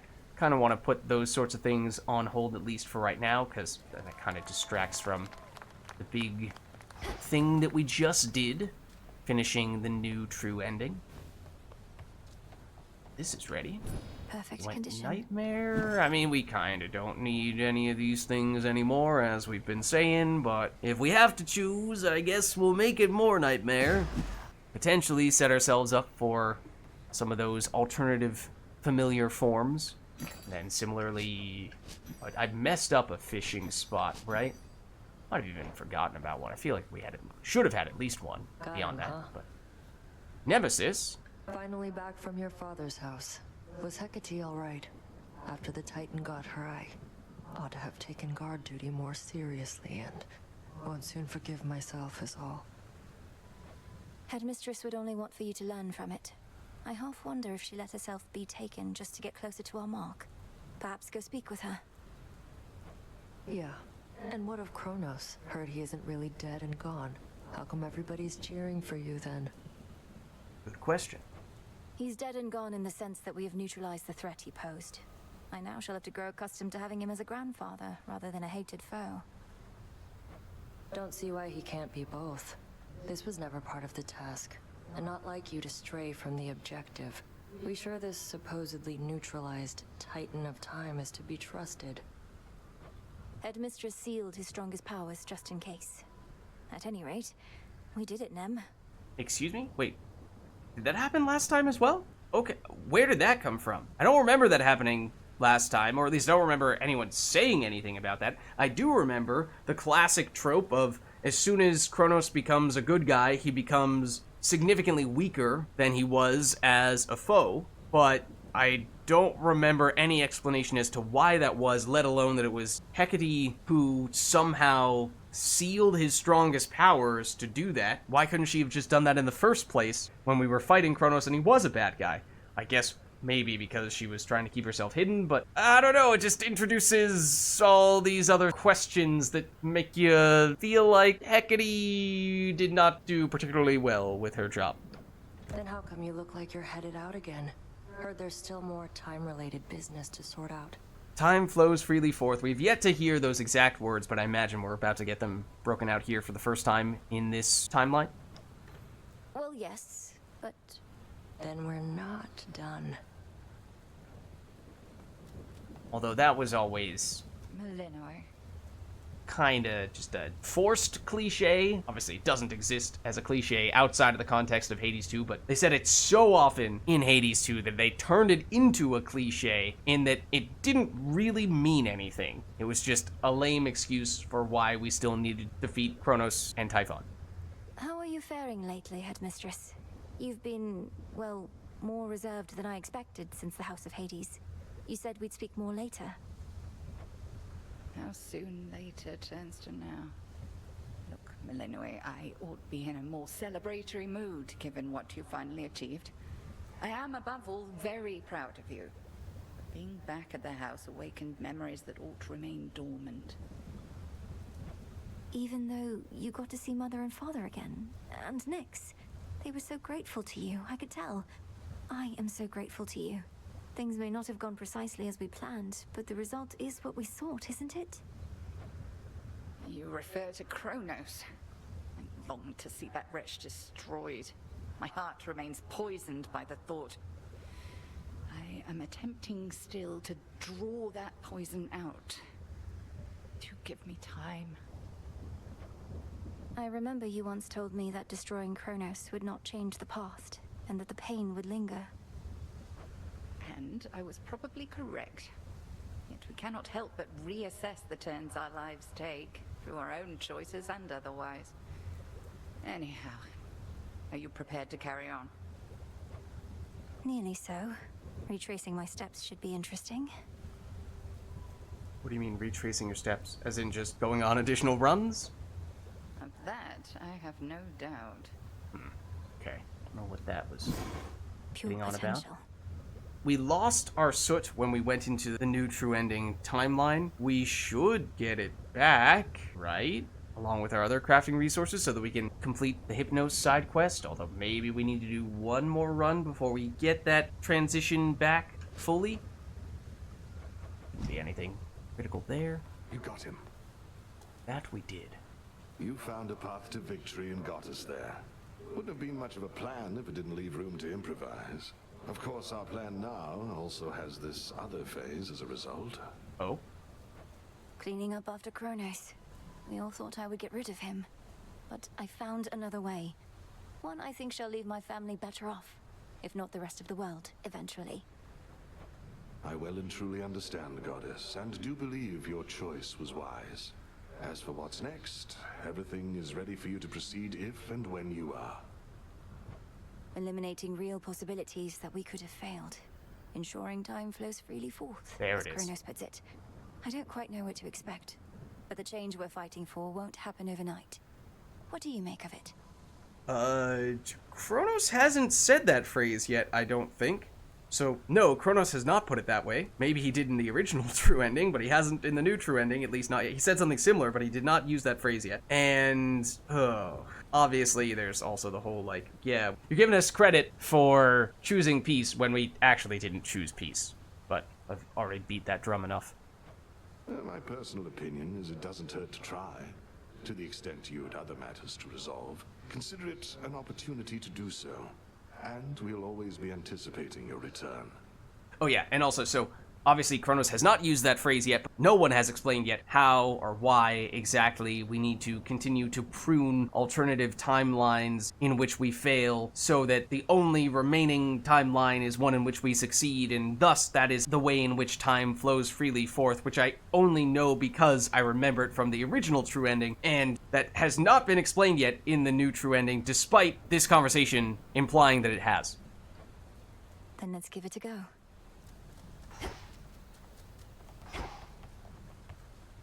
Nothing up here. There is an exclamation point above Hypnos' head, but we don't have... Where's Icarus? May Don't have Icarus. But we also don't have... Still asleep. The crafting resource, or the crafting recipe, done to permanently awaken him. So I imagine this is just us saying, hey, Hypnos, we did it, and nothing more than that. He's still going to be asleep. My memories of you from that potential past I experienced in the House of Hades. You were so different. Did Lord we see him? Hypnos. Who are you truly? How can I finally get through to you? Okay, well that makes some sense, saying that. I don't think that line existed before, or if it did, it was not that in-depth. Because that sort of speaks a bit to how, although we've tried to awaken Hypnos, we are not able to fully awaken Hypnos until after the true ending. So that kind of gives a bit of a reason as to why that's the case. Well, we didn't know him well enough to pull it off until we finished the true ending. Not that that's necessarily a good reason, but it's at least acceptable. It is a reason. Because it did seem as though Hypnos obviously is asleep from the very beginning of the game, and we made several attempts to awaken him, the earliest of which was a long time ago. So of all the various side quests with side characters, his is potentially the one that we've been working on the longest. I mean, other ones, like Arachne, for example, obviously we aren't done with hers yet, but the first many times that we spoke with her, we weren't even making any attempt. I'm not even sure we knew that she was cursed, let alone trying to remove that curse. So whereas Hypnos, from very early on, we were trying to awaken him. So we've been working at that for most of the game. All right. Time to put Grandfather's theories to the test. Oh? Only question is where to begin. Regroup with Kronos, both above and below. Oh. Okay. I don't know if we had... I don't know if we had anything that was this explicit about needing to meet with Kronos in the original true ending. Obviously, yes, the first time we went on a run after the true ending, we had a conversation with Kronos. He usually made cameo appearances even after the first run post-true ending, but those were usually like a hi and bye, and didn't even have any sort of meaningful conversation with him at all. But the first time, I think in both directions, there was a bit of a conversation in which we reflected more upon where things stand now that we've sort of befriended him. So I'm just wondering if now that it is giving us that prompt in the top left corner there, if there's anything else in and around that to, again, sort of help make that transition feel a little more natural. Somebody fresh from Oceania joins our ranks. The rousing tales of your great accomplishment preceded you, young one, and I am here to heap still further praise. Great job back there with all the Kronos stuff. Thanks, Kelly. Thank you very much, Commander. Though, what are you still doing here? I kept expecting you'd return to your honorary post at the house, but eventually I had to depart. Oh, that's true. Well, you are not exactly done with everything, are you? I see you eyeballing the gateways out, wondering what's gonna happen now. So as long as you're here, so am I. And I guess that's also a subtler nod to how even once you get the true ending, you can obviously continue to play. So then you're sworn to us. To me. Yeah, I'm not going anywhere. All right. Okay.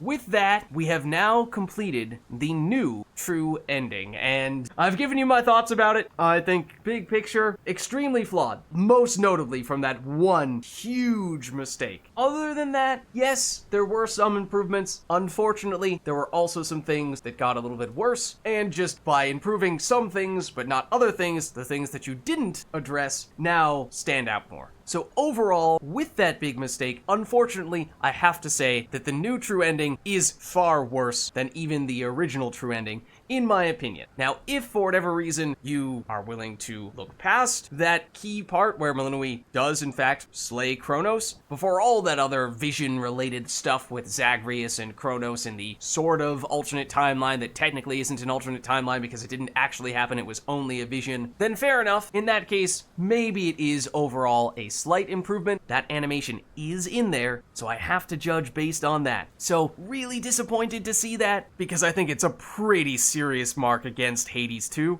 but they've already tried redoing the ending once. I don't think they're gonna do it again. As for where we go going forward, as I've said a couple of times, I don't have much time to record more Hades 2 videos, and what with us technically kinda sorta still needing to do one more run on the surface and in the underworld before we truly finish all of the stuff tied to this new ending, it's going to take us even longer still. I'm hoping I can still squeeze in enough time for a couple of videos for those runs, but at this rate, I really can't promise anything more than that, so maybe we'll still be able to wrap up one or two of those other side quests that we've been trying to do along the way, but unfortunately, that was another humongous side effect of us doing the new true ending. This is where we will need to wrap things up, so thank you all for watching. Hope you enjoyed the video, and I'll catch you in the next one.